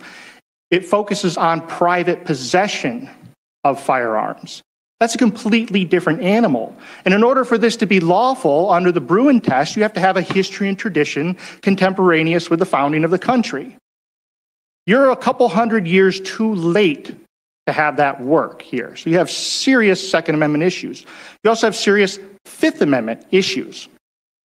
Not only are you taking lawfully possessed property that people acquired lawfully and possess lawfully today, and you're prohibiting it, you're also you're in the alternative requiring them to deface these items that, again, lawfully do not have a serial number on them. If you put one of these federally regulated serial numbers on them, you will decrease the value of those items, some of which are worth a significant amount, which constitutes a Fifth Amendment taking. It's going to cost a lot of money to this state. I hope we put it in the budget to pay for all that stuff. And as I'm sitting here listening to testimony, I found it really interesting. Are we admitting that background checks are not stopping people from unlawfully acquiring firearms? Is that what's going on here? Because I thought there's some legislation that passed recently, supposedly to require background checks on all firearm transactions and possession. Is that not working? And if that's not working, then what makes anyone think that people who are already ignoring the law and subjecting themselves to criminal punishments will follow this law? Well, you know, one misdemeanor or felony, I'm able to live with that, but two misdemeanors, that's too much. That's the logic applied here. You heard testimony on, we need to have this so that police can trace the firearms that are untraceable. I don't understand how untraceable firearms will suddenly become traceable when you have people continuing to ignore this law, just like they ignore all the other laws. You have serious issues, functional issues, in Senate Bill 331. For example, the bill regulates handguns. We don't have handguns in this state. Congratulations, we're regulating something that doesn't exist in the state. Well done. We have pistols. No, pistols and handguns are not the same thing. The state definition of pistol and the federal definition of handgun, while similar, do not completely overlap. More so, there is no definition of handgun in state law because, again, we have pistols. You see, somebody who knows what they're talking about, somebody who has spent the time to figure out that we want to get this done right, somebody would figure that very important bit out. It kind of makes this law unenforceable. You also have an issue with the definition of frames and receivers, which have overlap. So you're not going to just require a serial number on a firearm. This is said, well, we want to combat ghost guns by putting a serial number on them. No, what you are going to do with this is require serial numbers on multiple different pieces of a firearm. You could potentially need a firearm on the frame, potentially need a firearm on the receiver. So which serial number gets it right? Which serial number is it? Because under the bill, the process requires that this serial number be applied in accordance with federal law by an entity licensed to do so. If you're going to comply with those federal regulations, which apply to the firearms under federal law, then you have to make sure you're only applying this to devices that fit within that narrow definition. That's not what's going on here. So you will end up with a situation in many cases where perhaps not all firearms can even come into compliance with this law. So what happens then? Are we simply just rendering law-abiding citizens today criminals? Is this bill actually meant to be followed? Or is it meant to take hundreds of thousands, if not millions of firearms, again, lawfully possessed and peacefully possessed today, off the streets, and render hundreds of thousands of people to be criminals who have done absolutely nothing wrong, but fail to follow the Byzantine stuff written by people who don't know what they're talking about? Which one is it?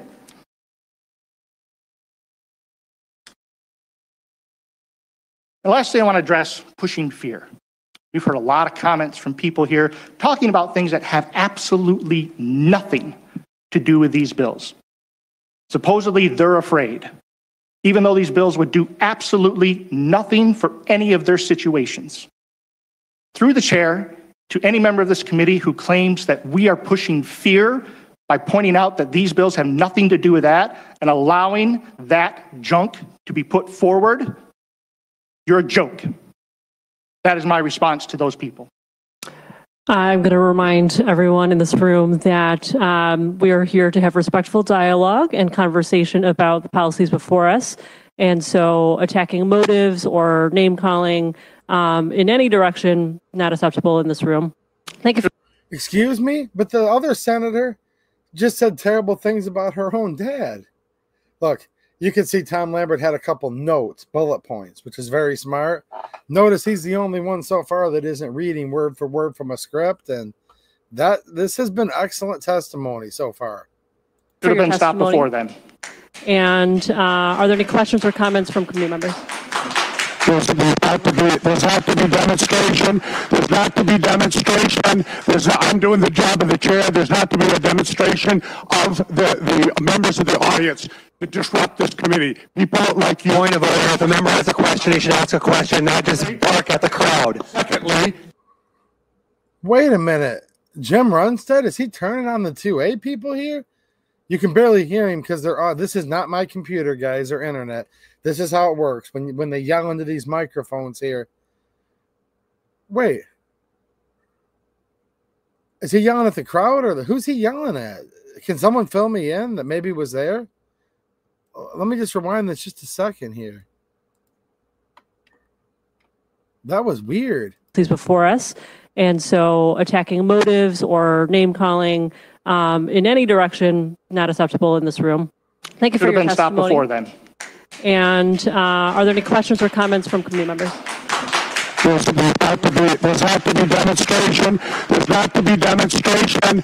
I'm doing the job of the chair. There's not to be a demonstration of the members of the audience to disrupt this committee. People like you. Point of order. If a member has a question, he should ask a question, not just bark at the crowd. Oh, wait. So maybe the anti-2A might be doing a demonstration we can't see. Is that what's going on here? Secondly, one of the members here. Point of order, Chair. Please get this member under control because he's. Okay, we're gonna thank you both and appreciate the passion and emotion that exists in this room often. Okay, so see, the problem is they won't give you a full picture of the whole room.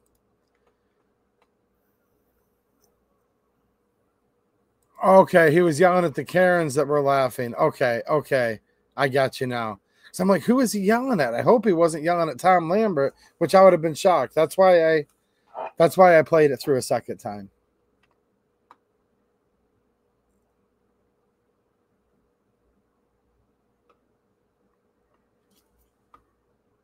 Oh, my camera's not on. Give me a second. I'll put my camera back on. I thought it was on this whole time. In this committee, but I think that we need to remind ourselves that we are here to have a respectful dialogue. And I appreciate, did you have a question or a comment for? I have a comment. First off, I've chaired committees for 8. Okay. So he was admonishing the crowd. I just had to listen to it twice because that happened fast. I'm like, I just heard him yelling right after Tom. I'm like, okay. So, yeah, he got off to a slow start, but Senator Runstead so far is doing his job and fighting back. Years, I never allow, even if they supported me, people to participate in applauding or castigating a committee. Secondly, a member of this committee just did create the concern he had about saying that groups such as his are creating fear. He's responding to a member here's castigating and calling basically the character of groups that is completely unacceptable to me as a chair by a committee member. Lastly, I appreciate his talking about the unintended consequences. What I found here in the Judiciary Committee over and over, as long as I've been here, and this committee in the last couple of years, is there are so many things that are done that could be corrected, that could be made better, but because it's all about creating an emotional bill that does not have all of the provisions taken into account, as Mr. Lambert just addressed, that could make these good bills. But it's never about that. It's about messaging and not crafting good bills. And I agree with what he just addressed. Thank you. If there are specific suggestions, we're always open. You know that we've made many changes to many bills in this committee, including earlier today. And so we always welcome constructive feedback. Any other comments or questions? Thank you so much. Up next, we will hear from Brendan Boudreau from the Great Lakes Gun Rights. All right, my friend Brendan's getting ready to come up. Me and him talk a lot behind the scenes about a lot of these issues. Hey, some people ask me sometimes, what's a good state group to join? I recommend Great Lakes Gun Rights. Rescue Nut with a super chat and a channel member. Thank you for the coffee refill, man. I appreciate it. Thanks.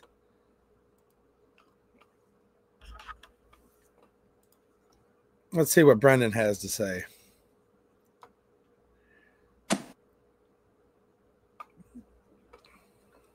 Madam Chair and members of the committee, since we're doing the dog and pony show where we're ramming all these bills together in a single hearing and not actually having a serious hearing, I'll make my comments general on all the bills.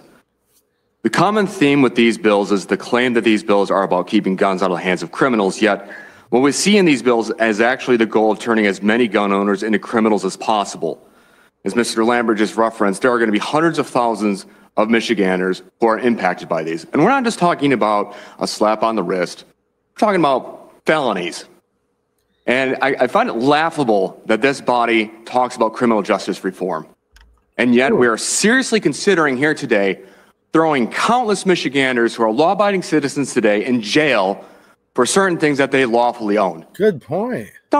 You're not serious if you're talking about criminal justice reform in one hand, and in the other hand, you're talking about throwing gun owners in jail because you disagree with the Second Amendment. Let's be serious now. We've had Brendan on the show a few times. He's making a good point here. Many of you just want the Second Amendment repealed. And I wish you would just be honest about it. Yeah. Yeah. No, good job. It's funny to me that there are members of this body, the legislative body at large, who support criminal justice reform and are okay with resentencing or releasing convicted murderers early, but yet are wanting to now throw gun owners in prison for owning certain firearm accessories and certain kinds of firearms. This body is hell-bent on destroying the Second Amendment rights of Michiganders, a right that is also protected, mind you, by the Michigan Constitution, Article 1, Section 6. Yeah. These bills will do nothing to improve public safety. These are feel-good, do-nothing bills, and I urge a no vote on all of them. Thank you for your testimony. I'll remind you and others that many of the bills that we have before us, as well as bills that we previously passed in the last term, have been found by the courts to not violate the Second Amendment. I'll also remind you that I am married to a responsible gun owner and fully support the Second Amendment, as I'm sure many of us up here do. Well, tell us more about your husband, woman. I want to know more about her husband. Does anybody else want to know? As well. Senator Schenk. My interruption, none of the bills you passed last term have been challenged. Thank you, Chair. We just heard an impassioned plea by one of our colleagues that people should not attribute intentions, and I would just like to state for the record. She's going to say something about this after the lunatic rant that she just went on earlier? Who is this? Oh, wait.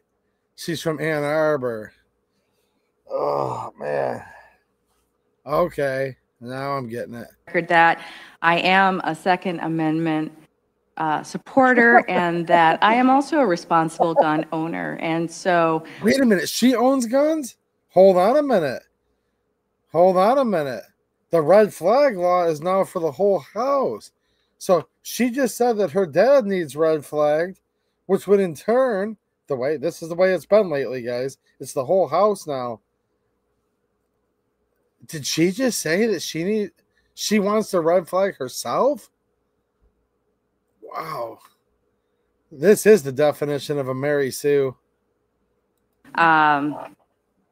Just wanted to put that out there. Thank you, Senator Schenk. Yeah, right. And we're not going to have outbursts in either direction and from anyone else in the audience. So up next, we will hear. What country are we in right now, Stephanie Chang? From Casey Armitage, who is also from Michigan. What country sending the marching orders into this committee is what I want to know. Open carry.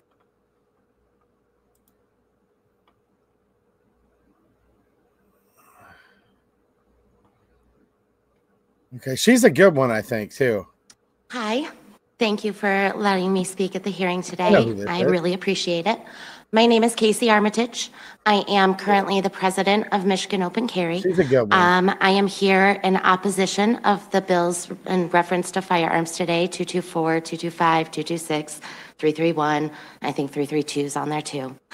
A few things I've made note while I've been listening to everyone today. First of all, being armed in and of itself is not extreme. Your husband and you, Senator Schenk, are a responsible gun owner. Being armed doesn't automatically make you extreme.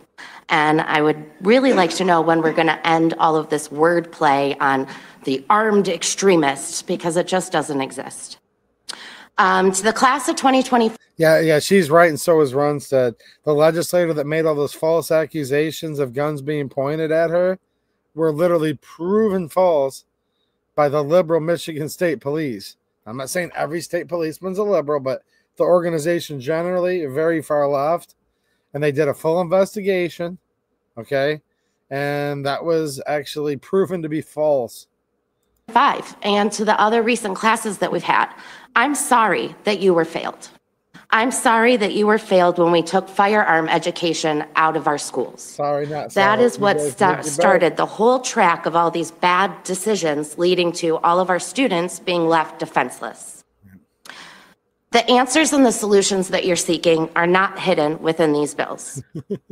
Until we until we address the lack of firearm education, we correct the judicial system and prosecuting those that break the laws that are already on the books, and address our mental health crisis, we're not going to begin to find the solutions we're really seeking. At their core, these laws already, like the laws we already have on the books, they don't make any sense. I can name, for an example, just one quick thing off the top of my head. In the state of Michigan, when we get our CPL, we take a class. The class teaches us how to carry a gun in our home, but then the license that we receive is to conceal carry a firearm in public. That's true. It's just one of the nuances that have no common sense applied to the law. She's right. I think that we can do better, and on behalf of all Michigan gun owners, I ask that you please revisit these bills and look at all these nuances and don't create any more of these messes that we have to readdress and clean up later. And that's all I have today. Thank you. Thanks.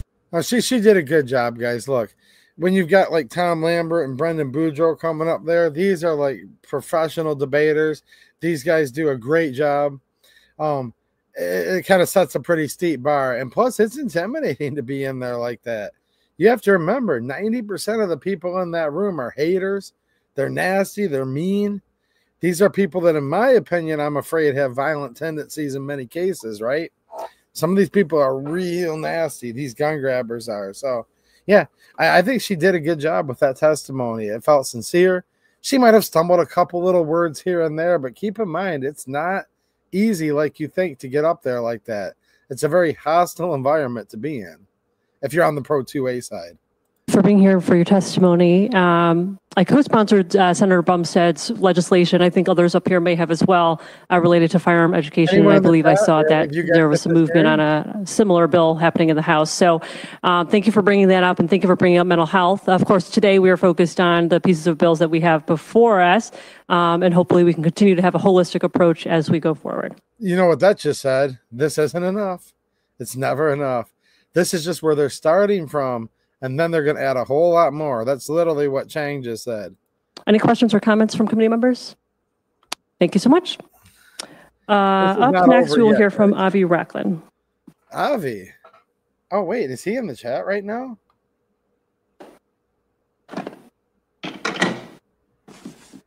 I haven't got a chance to hear all these yet, guys. Let's see here. That must be an empty holster. Another day going over gun control bills and another attack on white people, because white people are the only people who ever follow gun control laws. Now, as for the contents of the bills themselves, I love show and tell when I was in elementary school, so I brought some objects here today. You know, when I was coming up the elevator with these fellow boomers behind me, I asked them if any of them could identify what this object was. None of them could. It is a bump stock, and as you can see, it is a hollow piece of plastic. There's no ammo, there's no metal. This is something that you can make in a 3D printer. It's not super easy to fire. It takes a really good amount of control to use. And there's a reason why, despite it being legalized federally and the Cargill decision, we haven't seen any single shootings with it, not just in Michigan, but nationwide. And that's because that the people overwhelmingly committing gun violence here in the state and nationwide prefer Glocks and Glock switches because they are much, much cheaper. And they're also black because they don't have a lot of money.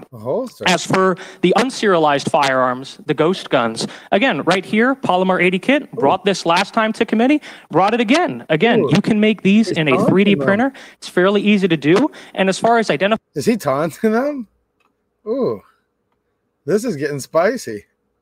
What a ghost gun is, I would challenge you, because you say that it's a firearm that doesn't have a serial number and that needs to be federalized by a licensed dealer, serialized by a licensed dealer. But if I were to have a ghost gun and on the metal underpin just put digits in it, how would a police officer know that that's a ghost gun? There would be no way for them to do any of that.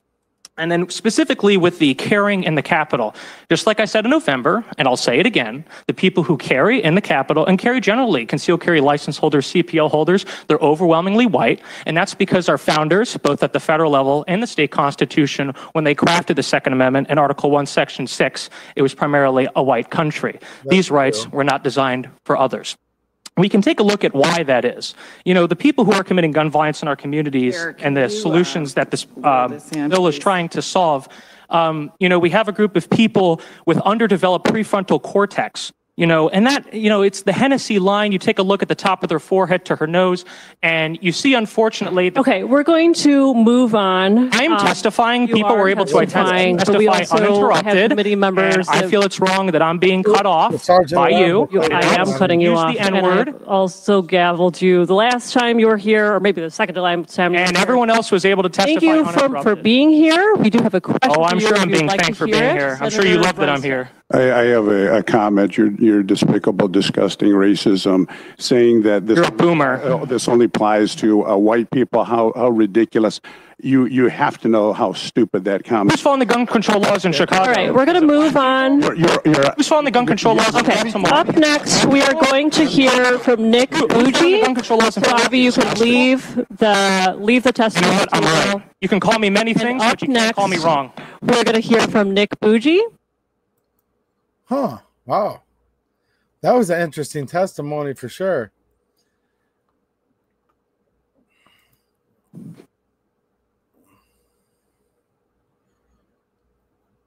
Runstead got mad there. Wow.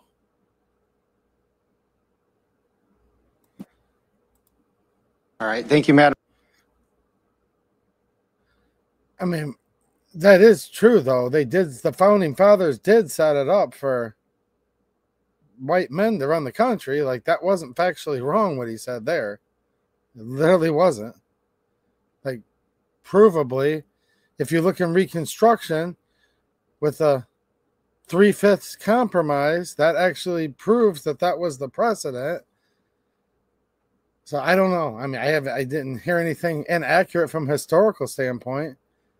I don't know. Sound off in the chat and let me know what you guys thought about that. Madam Chair, members of the committee, I was planning on testifying on each of these bills individually. I have curtailed my comments, and I will try to get through this as quickly as possible if you will manage with me. So thank you. So regarding bump stocks, last year the Supreme Court, well, first of all, my name's Nick Bougie. I'm the state director with the NRA. Apologize for that. Regarding bump. I will say this, he's with the NRA. He has been coming to all these meetings, guys. The NRA has been there. I will give him credit there. Hopefully we see the GOA there at this hearing. GOA is doing a lot of good things, but I don't really see the GOA at these hearings too much. Maybe they're at this one too. But here's the NRA. Bump stocks. Last year, the Supreme Court ruled that federal ban on bump stocks was unconstitutional in the Garland versus Cargill case. The Supreme Court held that the NFA definition of machine guns clearly does not cover bump stocks. Real quick here, because you guys are chiming in on the spicy previous testimony. Look, I'm just reacting to this in real time, some of it. The very last part of his point, I don't think he got to finish his point. So maybe some of you guys heard enough. And that was the deal, and you guys have every right to be mad at that. But maybe I'm kind of like sitting here thinking, but I didn't get to hear the rest of what he had to say. Like, it seems like to me maybe there was something heading with that. I don't know. He did get cut off before he could finish. So, yeah, that's...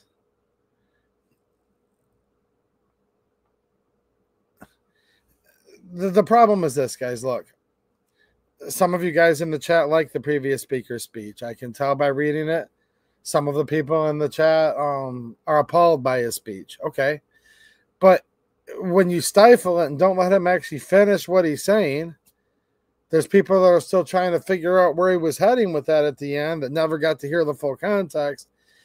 And now it makes it where, look, people are mad at what he's saying to a point here. But then there's other people that are like, well, I didn't get to hear enough of it to actually know what the full thought was. And you could run afoul of getting things into out of context quotes. Like, if you only hear half of what somebody says, sometimes it could have a completely opposite a totality as if you heard the other half. But maybe not. Maybe, you know, as he kept going, the end of it might have been worse in some of your eyes. I just don't know, though.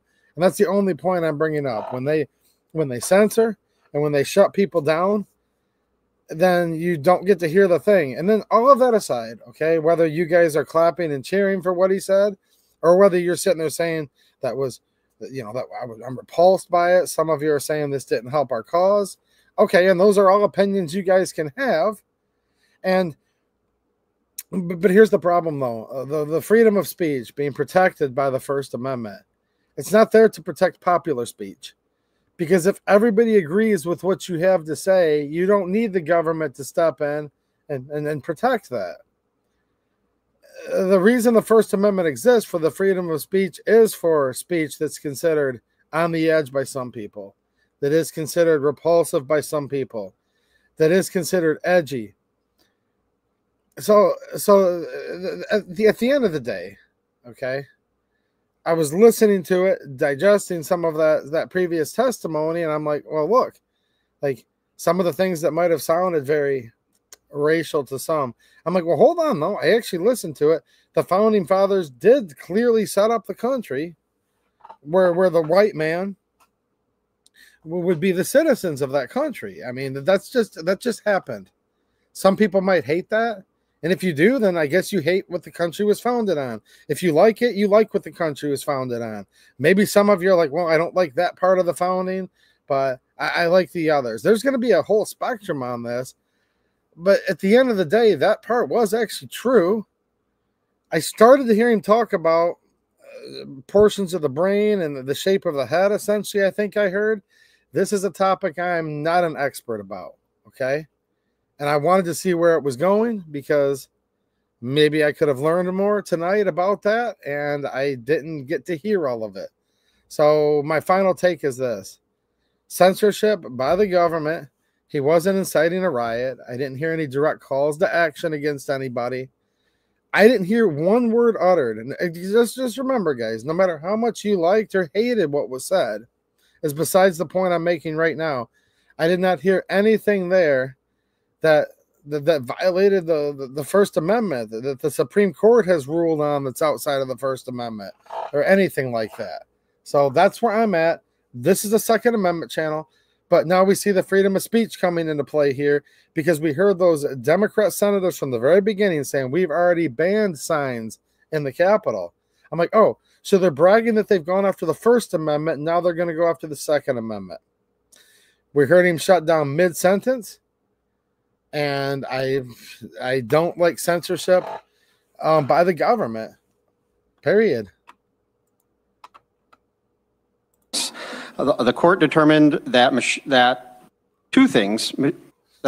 One, they did not enable semi-automatic fire to fire more than one shot by a single function of the trigger. And two, even if they did, the firearm would not be firing automatically.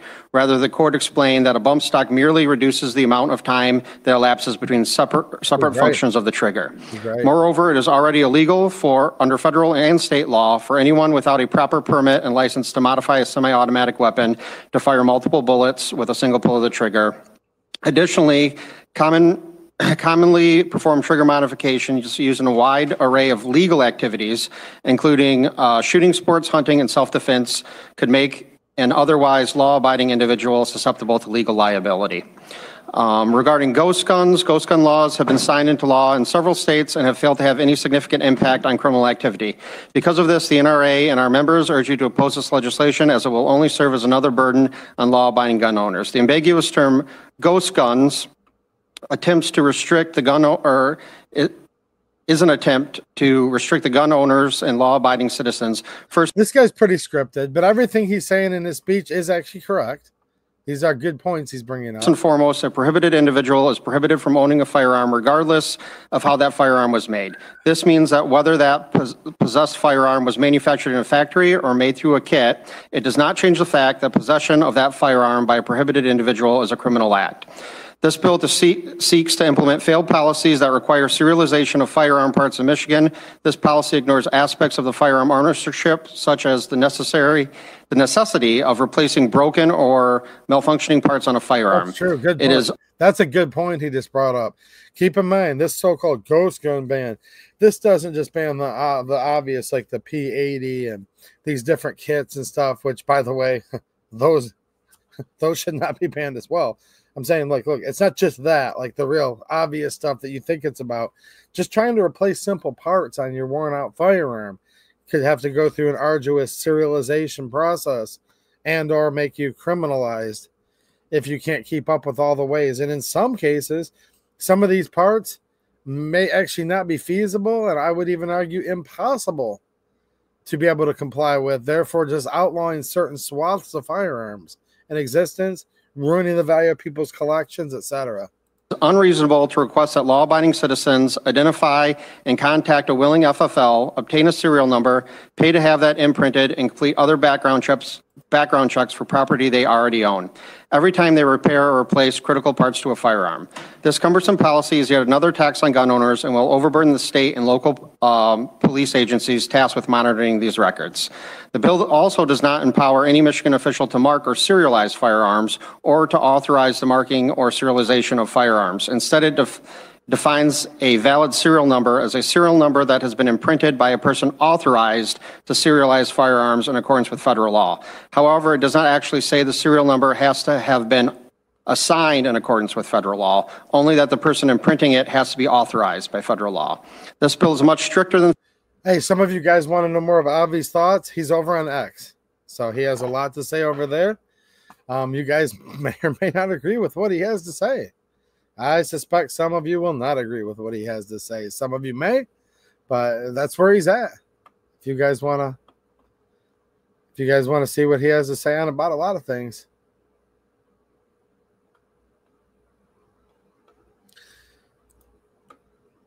In federal law, the rule which is aimed at a rule that is aimed at commercial activity. This bill is aimed at production for one's own use. People have been making unmarked firearms for their own use in this country since before the U.S. was a country, or since before we were a country. It is therefore doubtful a ban on that practice would survive Second Amendment scrutiny. The bill also defines manufacture or assembly to mean a fabrication, construct, fit together component parts, or otherwise produce a firearm or component or unfinished frame or receiver, including through additive, subtractive, or other processes. I think the phrase otherwise produced is very important as it denotes a term is aimed at making something that doesn't already exist. A gun owner might disassemble and assemble the same firearm multiple times in a year to clean, maintain, and modify it. It would obviously make no sense for the state to ban the field stripping and reassembly of a lawfully possessed firearm for maintenance purposes, but the phrase fit together components, parts of, standing isolated could be read to do just that. The bill also prohibits a person from knowingly allowing the manufacturing or assembly of an unserialized firearm or completed or unfinished frame or receiver. So apparently, if you become aware of any person that was doing this anywhere in the state, you'd have an affirmative duty to try and stop that person, even if you weren't involved. That may be one of the most ridiculous provisions in a bill that I've seen to date. And just for good measure, the bill also touches on undetectable firearms, which of course is already generally banned under federal law. As far as the ban in the Capitol, in the Senate and House office buildings, until recently, hundreds of legislators and citizens have carried in the Capitol without incident. What's up, man? And we think that that should be able to continue. This bill does go further and enshrines that into law, stripping Michiganders of their Second Amendment rights while allowing legislators themselves to carry where they choose. So thank you for your time. I appreciate it.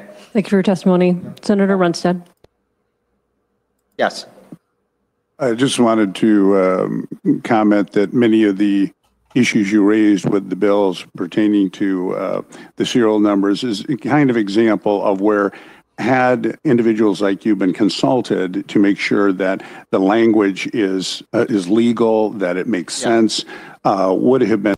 I don't want legal language that makes sense to ban any type of guns either, though. Come on. And so productive. I know in my family, probably many families, they've inherited guns that go back, 50, 100 years, maybe 150 years, and that you have to make sure you have serial numbers on all these or you're in violation of the law. And then there's so many of these guns they buy for $50, stolen guns in many communities where they take off the serial number. What type of communities, Senator, do they take those off in? Maybe he'll expose. A heavier penalty on that would make more. Did he just stereotype? He said in many communities. I'm curious as to what type of community he'd be referring to. Sense. But anyway, it's just a shame that some of the groups like you with your expertise are just excluded to make these bills as poorly crafted as they can possibly make them. We're always available for consultation to make good legislation. I know you are. Thank you. He's not going to tell us what communities are known for buying $50 burners and altering. He's not going to tell us what communities? See, I thought he was heading somewhere with that. I guess not. Thank you so much. Yep. Up next, we'll hear from Denise Week from Moms Demand Action. What communities are these, Senator? I'd be curious to know. Well, we actually...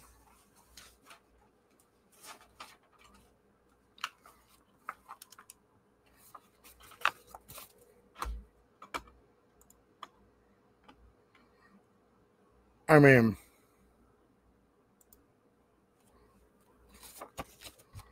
This is the Michigan Gun Violence Prevention Task Force initial report. This is a government document from the MDHHS. Mortality rates,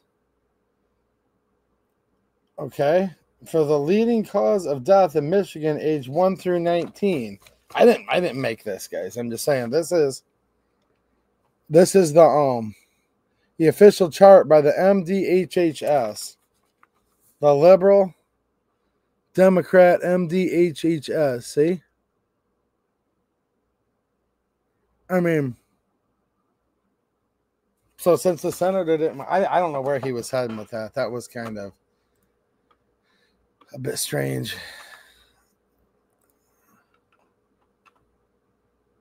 This is a weird hearing so far. Interesting hearing. Good morning, Madam Chair, committee, and staff. Thank you for letting me testify today. I know a lot of you have already heard my testimony before and my story, but I'm from Washtenaw County, Michigan. I am a mom, a grandmother, a Moms Demand Action leader, and I am a staunch advocate of gun violence prevention. With that said, my son, who was 17 4 years ago, May 31st, he was shot in the head by a 17-year-old best friend who bought a ghost gun kit. It was his third purchase. Wasn't asked anything. He just purchased it online. The first one his mother found and confiscated it. The second one he ordered, the mother found out about it and called the company and said, "You're selling to a 17-year-old." So they canceled it. No red flags put on his name. So he bought a third one, assembled it in less than 30 minutes, and decided on early Memorial morning of, like I said, May 31st, 2021, decided to point it at my son's head and shoot him. He had hoped, air quote, that the chamber was empty, and that half-a-second decision changed our whole entire family's life. That's not a good game to be playing. My son, who used to Don't play the old roulette. He used to be funny and loving and compassionate, now fights every damn day just to be normal. Here's the thing, guys. With the story she's explaining, she probably really is sad. And I do actually feel some compassion towards her. The problem is she's being used as a pawn. And the motives of this whole underlying organization and this gun control agenda are using people like her as a pawn. And that's actually one of the biggest problems I have with all this, because what I'm saying may or may not be a popular decision amongst, opinion rather, amongst the chat tonight. But I actually do, I do think she's actually, in her heart of heart, telling the truth on some of this. Like, she does believe what she believes, and she's experienced what she's experienced. And I think in this case, her sobs are not fake at all, actually. But the problem is, these laws only affect the law-abiding. They don't make people any safer. It's already illegal to do these acts that you're doing, and or like extremely irresponsible and not very smart. And it's just sick, because these people are using emotions, and people that actually do have issues in their life that have severely affected them, and they're just using them to pass this communist agenda. And it's shame, and it's bad. It was a grim prognosis. They did not think he was going to live. After 19 days, he did walk out of the hospital. See? He just received his driver's license after he's now a chronic epileptic, but he's gone a year and a half without. So it sounds like it's a miracle that he's still alive, but he's got lots of issues. Any seizure. And they shouldn't be marching people out there like this, and she shouldn't be anti-gun because, look, they have a big problem. They don't understand the difference between correlation and causation. And that's the problem a lot of people fall into. They don't understand the difference between the two. Episodes. He has major PTSD, understandably, as the rest of our family does. He has such anxiety and depression. He almost died a second time because of a chronic seizure. If I wouldn't have found him, he would have died. His organs started shutting down. So because the 17-year-old was able to buy a firearm kit, and I'm sorry, it's a firearm. I don't care how much of it is done. No, it's not a firearm, and she's wrong. She's wrong about all of this, as she's going to say next. All I was trying to say earlier is, yeah, her emotions probably are actually 100% sincere. Make no mistake. But, yeah, and what you're saying, JJ, I completely agree with you. But her feelings don't trump my rights. Yes, absolutely. I agree. I'm just talking about how unscrupulous their tactics are. That's the thing I'm trying to bring to light here. Right, Solemn Courier? These tactics, this overarching thing, this actually makes it even more sick and even more wrong and shows you what type of people they are that are behind all of this. It had shot my son. My son is proof that a ghost gun is a firearm. And if it wouldn't have been sold to a 17-year-old, my son may still, he may have been able to go to college. He may have been able to have a productive life. And right now he's just fighting every single day to get through it and to not have to see another specialist, because there's so many of them that we see. He doesn't have to fight to get up in the morning and go to work and try to earn a living. Again, to be normal. He just turned 21, but he hasn't had the life of a 21-year-old. He's had the life of someone much older. And I don't think any family should have to go through what we've been through or worse, because heaven. Because they said that one put to the other one's head, assuming it was unloaded. So there was clearly something going on that's not recommended. I don't think they were following the rules of gun safety, is what I gathered at the very least. Not even close. Knows that, you know, how many funerals do we have to go through? How many shootings do we have to go through? Because a ghost gun was purchased, and our streets are saturated with ghost guns. Yeah, our streets are saturated with people that hate this country and hate the Second Amendment too. You want to live in a country that doesn't have a Second Amendment? Go move there. You might think you enjoy yourself, but this is my country, and I want my country to still have the Bill of Rights, including the Second Amendment. And we need to get them off the streets as well. And if you hate this country, thank you for listening to me. I hope you take serious consideration into this. That would be great for everyone that just hates this country and hates the Republic and hates the natural God-given rights that are protected by the Constitution. Great, wonderful, as long as you just leave and don't come back. Just go move out of the country and don't come back. Perfect. We're all really happy, actually. I would love that. Just make it a win-win and get out. Because it's not a Second Amendment. You hate our country? We're not infringing upon the Second Amendment. Oh, yeah, you are. If we don't pass this, we're infringing on our community's rights to have a safe day-to-day life from the people who should not have a firearm in their hand. And go. Why aren't they asking Chairman Stephanie Chang about all these other countries of the world? You know? I'm sure all of her ancestors didn't come over on the Mayflower. Why did she leave her country, or her ancestors, or whoever left? How's that working out there? These countries that don't have a Second Amendment, how safe are those countries? Why are you here? Why did a lot of you people come here? If you've been here the whole time and you hate it so bad, why don't you leave? Like, I don't know. To me, it makes perfect sense what I'm saying. And a ghost gun allows firearms in the hands of people who should not have them. Doesn't allow anything. It's an inanimate object. Thank you so much for your testimony. I think it's sad that her family's probably gone through a lot of hell. that I do believe she is very sad. But at the same time, she's being used as a pawn, and she's stating many things that just simply are not true. And for sharing your story. We appreciate it very, very much. Any questions or comments? Okay, thank you so much. Up next on Zoom, we are going to hear. Okay, I'm going to have to be careful soon, guys, just to give you a heads up. There's going to be a spot in this meeting where I have to really watch because the chairman is going to say a word that I probably can't let play on this platform. I'll just leave it at that. She's going to say a word here in a little bit that is so verboten that, and look, it's not because I'm censoring the First Amendment. Trust me. People should be able to say whatever words they want in front of their duly elected representatives. We are on YouTube right now, which has very strict rules.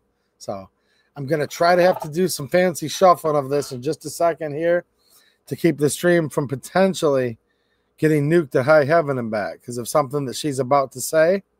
I'm being serious. And trust me, it's not because I don't appreciate this free speech.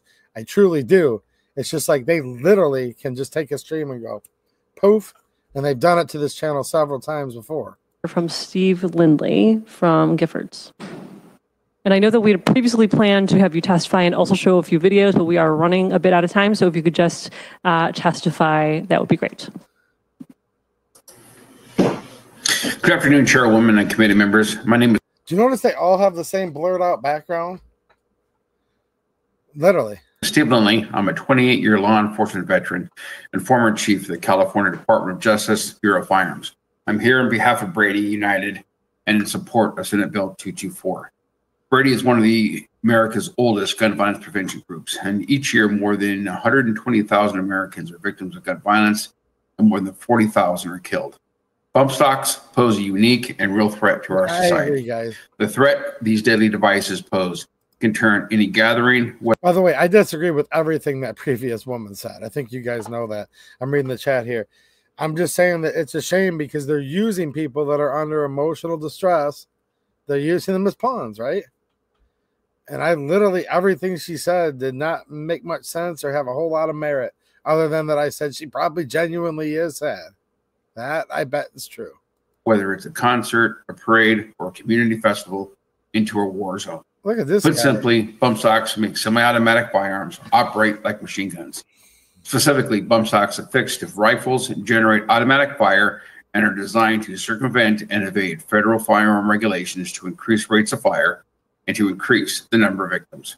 Bump stocks circumvent the National Firearm Act restrictions on fully automatic weapons that have been in place for nearly 90 years. The gun industry's intent to design semi-automatic weapons that function like machine guns is not a coincidence, but a selling point, as proven by bump stock manufacturers' own advertisements in which they boast about going fully auto. Any argument that bump stocks are necessary for disabled... This guy's just reading some kind of canned whatever. I'm going to show you something real quick here. I mean... Psalm Courier, look.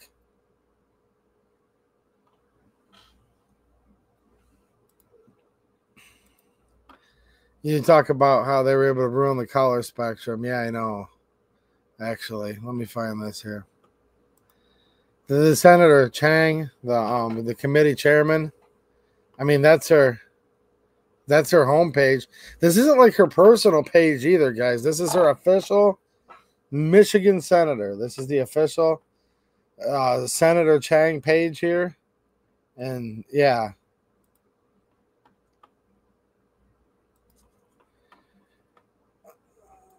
Yeah, this tool here is kind of like, whatever.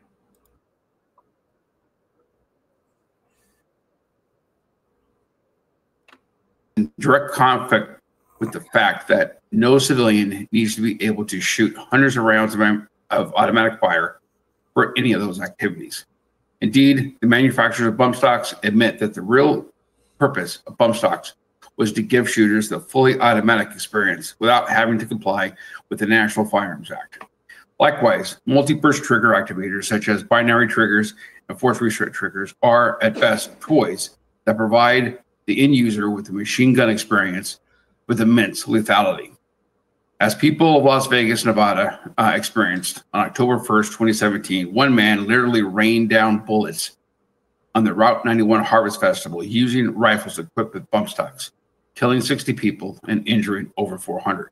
Again, though, that's actually allegedly. I've not seen any evidence of that. It's back to that again. Not from the With the recent decisions by the federal government and the Supreme Court, every state must now take individual legislative action to prevent these deadly and unnecessary devices from entering their neighborhoods and their communities.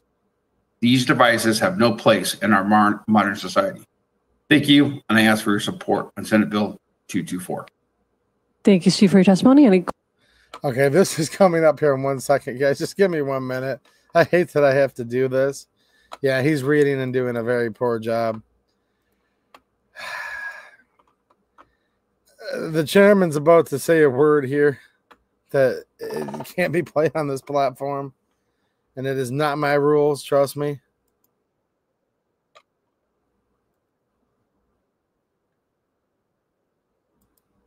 Ooh. She says, up next, we're going to hear from Barry McCockiner. It's hard to say this with a straight face. That's literally what she just said. Now, here's the one, Barry McCockiner. This translated by just heard. The next one, though, is the one that cannot be. Just give me 1 second here. I'm not joking. There's literally like a couple key words. If they're set on this platform, the algorithm will literally go poof. So I'm sorry. They will literally just end this, and then we just don't get to hang out at all because we are on a site that. Just give me 1 second here.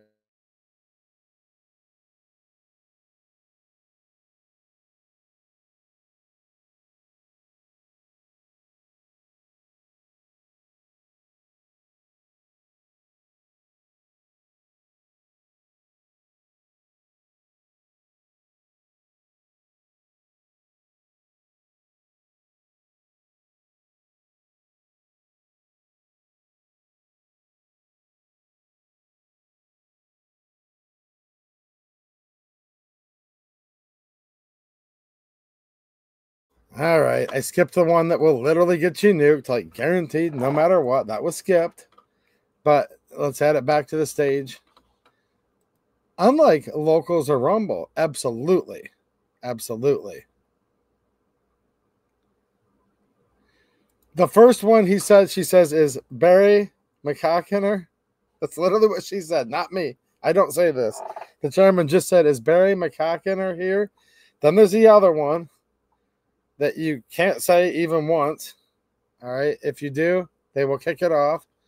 Actually, you want me to be honest with you guys? I know this is going to rile people up from what was said earlier, but this is actually just me giving you the 100% truth. It's a word that a white person can never say. And I'm just being objective about this. I really am. If a white person says it, they will instantly nuke you off of YouTube, all of it, and you're done. If a black person says it, they will say it 50 times in some of the most popular rap songs and in the most popular YouTube videos. And that is actually a fact. There are words out there that white people are not allowed to say no matter what. And since I'm white and this is a white channel, if it comes across on my channel, now I didn't say it, so there could be a gray area, but I don't want to have to go through all of it because then I won't be able to put out the videos this weekend. You will hear it in almost every rap song all day long. They can say it all they want. If I say it, I'm done. And there's literally precedent for this too. But it'd be Stephanie Chang that actually said the word. I don't know. You guys get the point by now, I'm sure. Now listen to this next one closely. Here's the next name that she's calling. Or Gabe Itch. Whoa. Okay. We also have a Judith Gabe Seuss from the Committee to Protect Healthcare. Gabe, wow.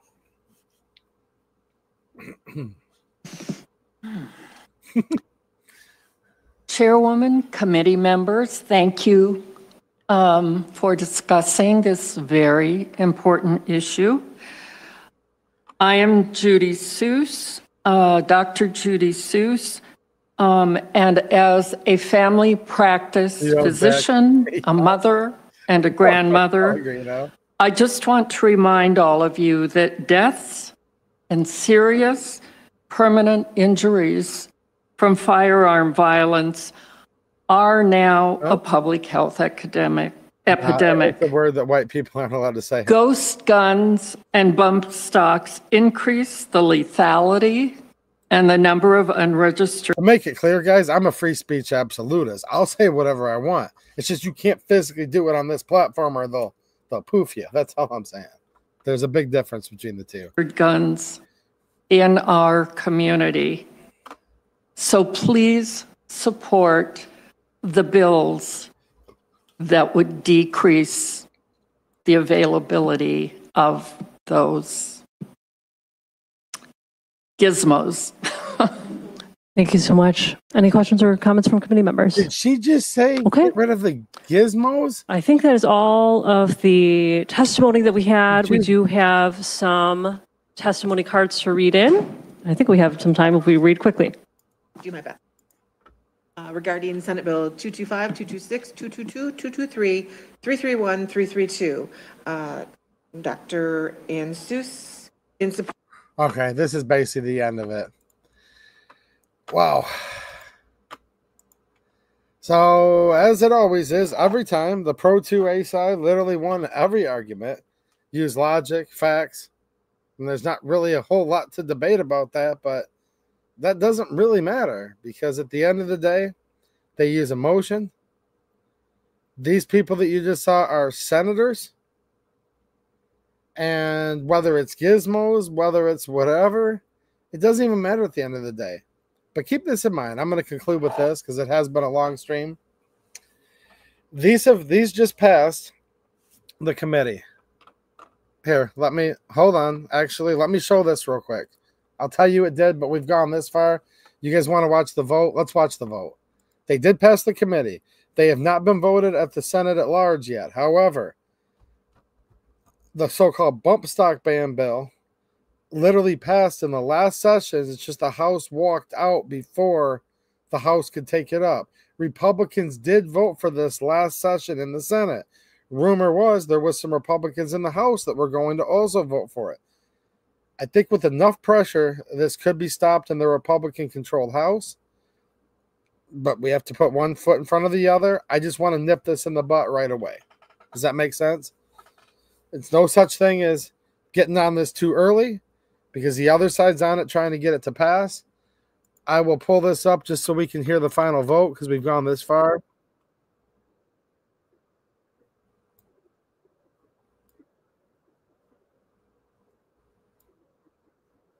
I'm just skipping this clerk stuff.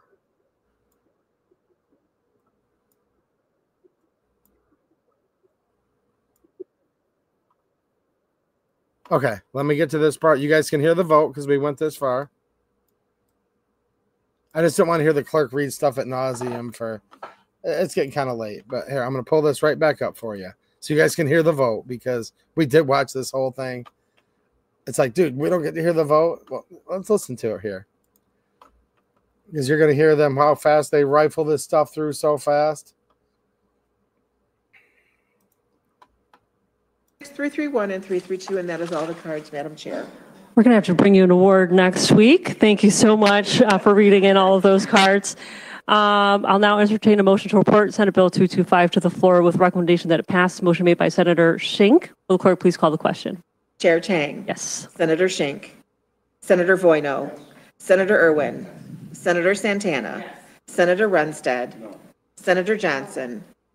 Madam Chair, on the motion to report Senate Bill 225, there are 5 yeas, 2 nays. The bill is reported. I'll entertain a motion to report Senate Bill 226 to the floor with recommendation that it pass. Motion made by Senator. See, they're voting with recommendation that it pass. So this is what we mean by it passes committee. It's been reported to the floor favorably.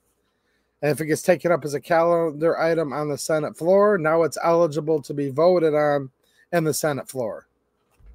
If it doesn't pass the committee, then it doesn't get to get voted on. But we just heard that, and we'll watch how fast they'll gavel through the rest. Senator Voino, will the clerk please call the question? Chair Chang. Yes. Senator Schenck. Senator Voino. Senator Irwin. Senator Santana. Senator Runstead. Senator Johnson. Madam Chair, on the motion to report Senate Bill 226, there are 5 yeas, 2 nays. The bill is reported. You notice how they stack these committees? Think about it. Right now, they literally have a 19 to 18 majority. There are 19 Democrats in the whole Senate, and there are 18 Republicans. Yeah, they have like a 2% majority. So what do? They've got the Democrats outnumbering the Republicans 5-2 in the committee. Tell me that the committee is equally representing the whole entire Senate at large. Yeah, maybe it should be 4-3 or 5-4, but 5-2? That's literally insane. Think about that.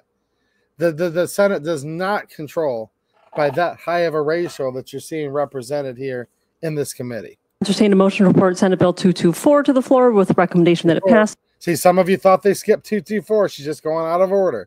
So they've already passed 225 through committee and 226. Here's 224. This motion made by Senator Irwin. Will the clerk please call the question? Chair Chang. Yes. Senator Shink. Yes. Senator Voino. Yes. Senator Irwin. Yes. Senator Santana. Yes. Senator Runstead. No. Senator Johnson. Madam Chair, on the motion to report Senate Bill 224, there are 5 yeas, 2 nays. The bill is reported. I'll entertain a motion to report Senate Bill 331 to the floor with recommendation that it pass. Motion made by Senator Santana. Will the clerk please call the question? Chair Chang. Yes. Senator Shink. Yes. Senator Voino. Yes. Senator Irwin. Yes. Senator Santana. Yes. Senator Runstead. No. Senator Johnson. No. Madam Chair, on the motion to report Senate Bill 331, there are 5 yeas, 2 nays. The bill is reported. I'll entertain a motion to report Senate Bill 332 to the floor with recommendation that it pass. Motion made by Senator Shink. Will the clerk please call the question? Don't blink. Chair Chang. Yes. Senator Shink. Senator Voino. Yes. Senator Irwin. Senator Santana. Yes. Senator Runstead. No. Senator Johnson. No. Madam Chair, on the motion to report Senate Bill 332, there are 5 yeas, 2 nays. The bill is reported. There being no further business, the Senate Committee on Civil Rights, Judiciary, and Public Safety is now adjourned. There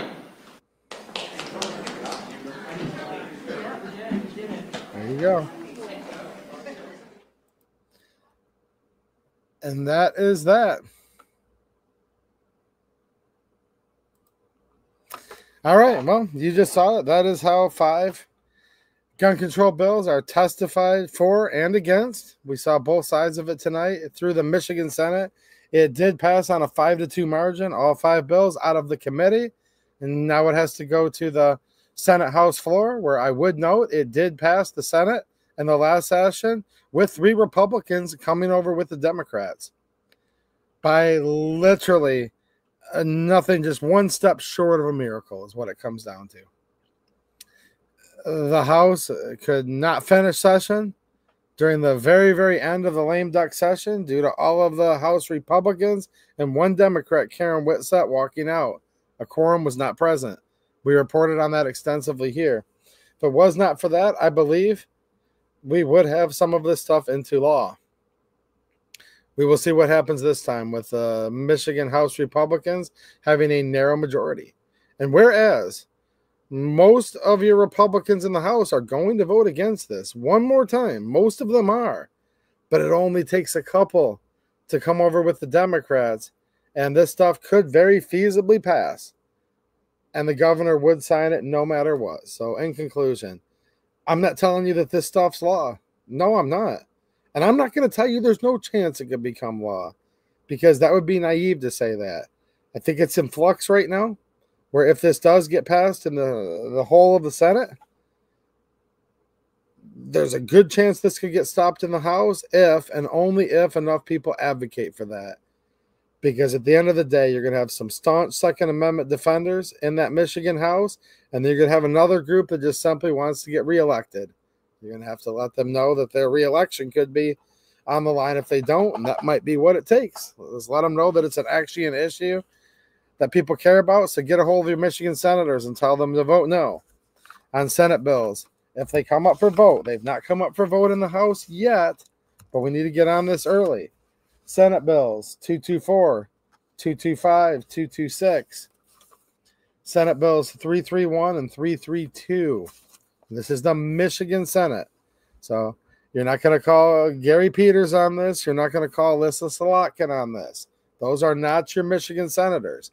Those are your United States senators if you live in the state of Michigan, right? And then also your Michigan representative, which is not going to be, let me think of one that's popular. Representative Tim Walberg is not going to be your Michigan representative. In my case, he's my United States congressman, but Jamie Thompson is my state rep. So keep all that in mind, and I hope all of you guys can get involved and stop this stuff in its tracks. Mike Reese with a generous super chat and a channel member. Thank you, Mike. I appreciate it, man. He says, sorry to say, but it pisses me off that we pay these people to honor an oath that they have no understanding of anymore. The one we pay is all about who will make their pockets deeper. Nothing more to say. I hear you, man, and it is sad. It pisses me off, too. Look, I try to be positive, and I do offer optimism with all of these messages. The optimism is if we can get enough of these Republicans involved in the Michigan House. Also encourage all the Republicans in the Michigan Senate to fight this off. Look, Democrats don't ever support the Second Amendment in the state of Michigan. At least I've not seen it yet. So good luck with that. But we at least need them to get in there and try to block this. Try to block this from going through. There is still time to block it. This stuff is not a done deal. But trust me, when it makes it through a committee, that is not a good sign. And I have lots of evidence of that in the past, right? So keep your head on a swivel. Advocate with your friends, your family. Get a hold of your representatives and senators in Lansing, and we'll see if we can slow this down. This should not be as hopeless as it was in last session. Last session, look, the Democrats had the trifecta. Right now, though, they still have the Senate and the governorship. And the problem is, although the Republicans do control the Michigan House, we do have gun control Republicans. It's just a fact, whether you like it or not. And trust me, I don't like it either. So you can't say that we're out of the woods, but I think there is a chance. So YT Sparty, you probably typed that just before I just said what I said. She's not your state rep, though. If it's Stephanie Chang, she's your state senator. She's a senator. And I'm assuming someone else is your rep. But yeah, I just said that. You probably typed it first and then I said it. No, she's not going to listen to you. Of course not. Of course not. Do you have the right to call her? Yes. Should you call her and tell her to vote no on it? Yeah. I mean, you should, in my opinion. But it's not going to do anything. Okay. You're right. There's no way you're going to talk her out of it. If you don't feel like calling her, that's actually fine too. I'll be honest with you guys. If your state senator is Stephanie Chang, if you don't want to waste 30 seconds to call her, dude, it's your right. And if you want to, you should call her to oppose it. Make no mistake, her office is what I'm saying. I don't any of you guys have her cell phone number. I wouldn't want to call her personally either, trust me. But to call her office and ask her to oppose it, sure, that's your right. And if you want to exercise that, do it. But it won't do any good, and you're actually wasting your time. You know, yeah, absolutely. Have a great night, pizza. And I agree, last session was a nightmare. There's a little more hope this time, though. All right. Meerman is your state rep, Christian. Yeah, Luke Meerman. I saved the email from 2020 where he bows to Whitmer and tosses the rest aside. All right. Meerman should be a good Second Amendment supporter. Make sure you call him. All right. Make sure you call him. All right. Well, it's good hanging out with you all. I probably did miss some of the chats, but I will go back and read them. And thank you again for all the many ways you guys support the channel. Thank you for the super chats tonight. Those who support as members here, locals, Patreon, all of the above. And check out the links down there in the description, because those are ways you can help support the channel actually 100% for free. And thank you to the guys that left me cash apps earlier tonight, which I really appreciate. And it allows me to physically be able to afford to do this. Well, good to see all of you. And I will see you all again very soon, where I will have 4 or 5 videos. It could be 5, but maybe 4, because 2 of the House bills are very closely related. Yeah, expect those to come out during the next week, because as I said many times, these are long form content But I will get some concise videos out for everyone to digest just a little bit quicker. If I can even see straight because of all this darn Canada smoke everywhere outside, where it's literally like crazy to even exist. Good night, Psalm. Good night, Richard Denny. Good night, Adam. Yeah, good night, Icon. Yeah, Michigan's becoming just known as one of the worst states in this whole country right now. And I appreciate all the support from everyone who's outside of the state of Michigan. And I appreciate all of you guys who are in Michigan who are still fighting the good fight. Right, Dawson? Well, take it easy, man, and God bless you as well. All right, guys. Thanks for watching, and have a good one. Good night, Barney Brady. You slipped in there right before I could hit end. All right, I'm hitting end.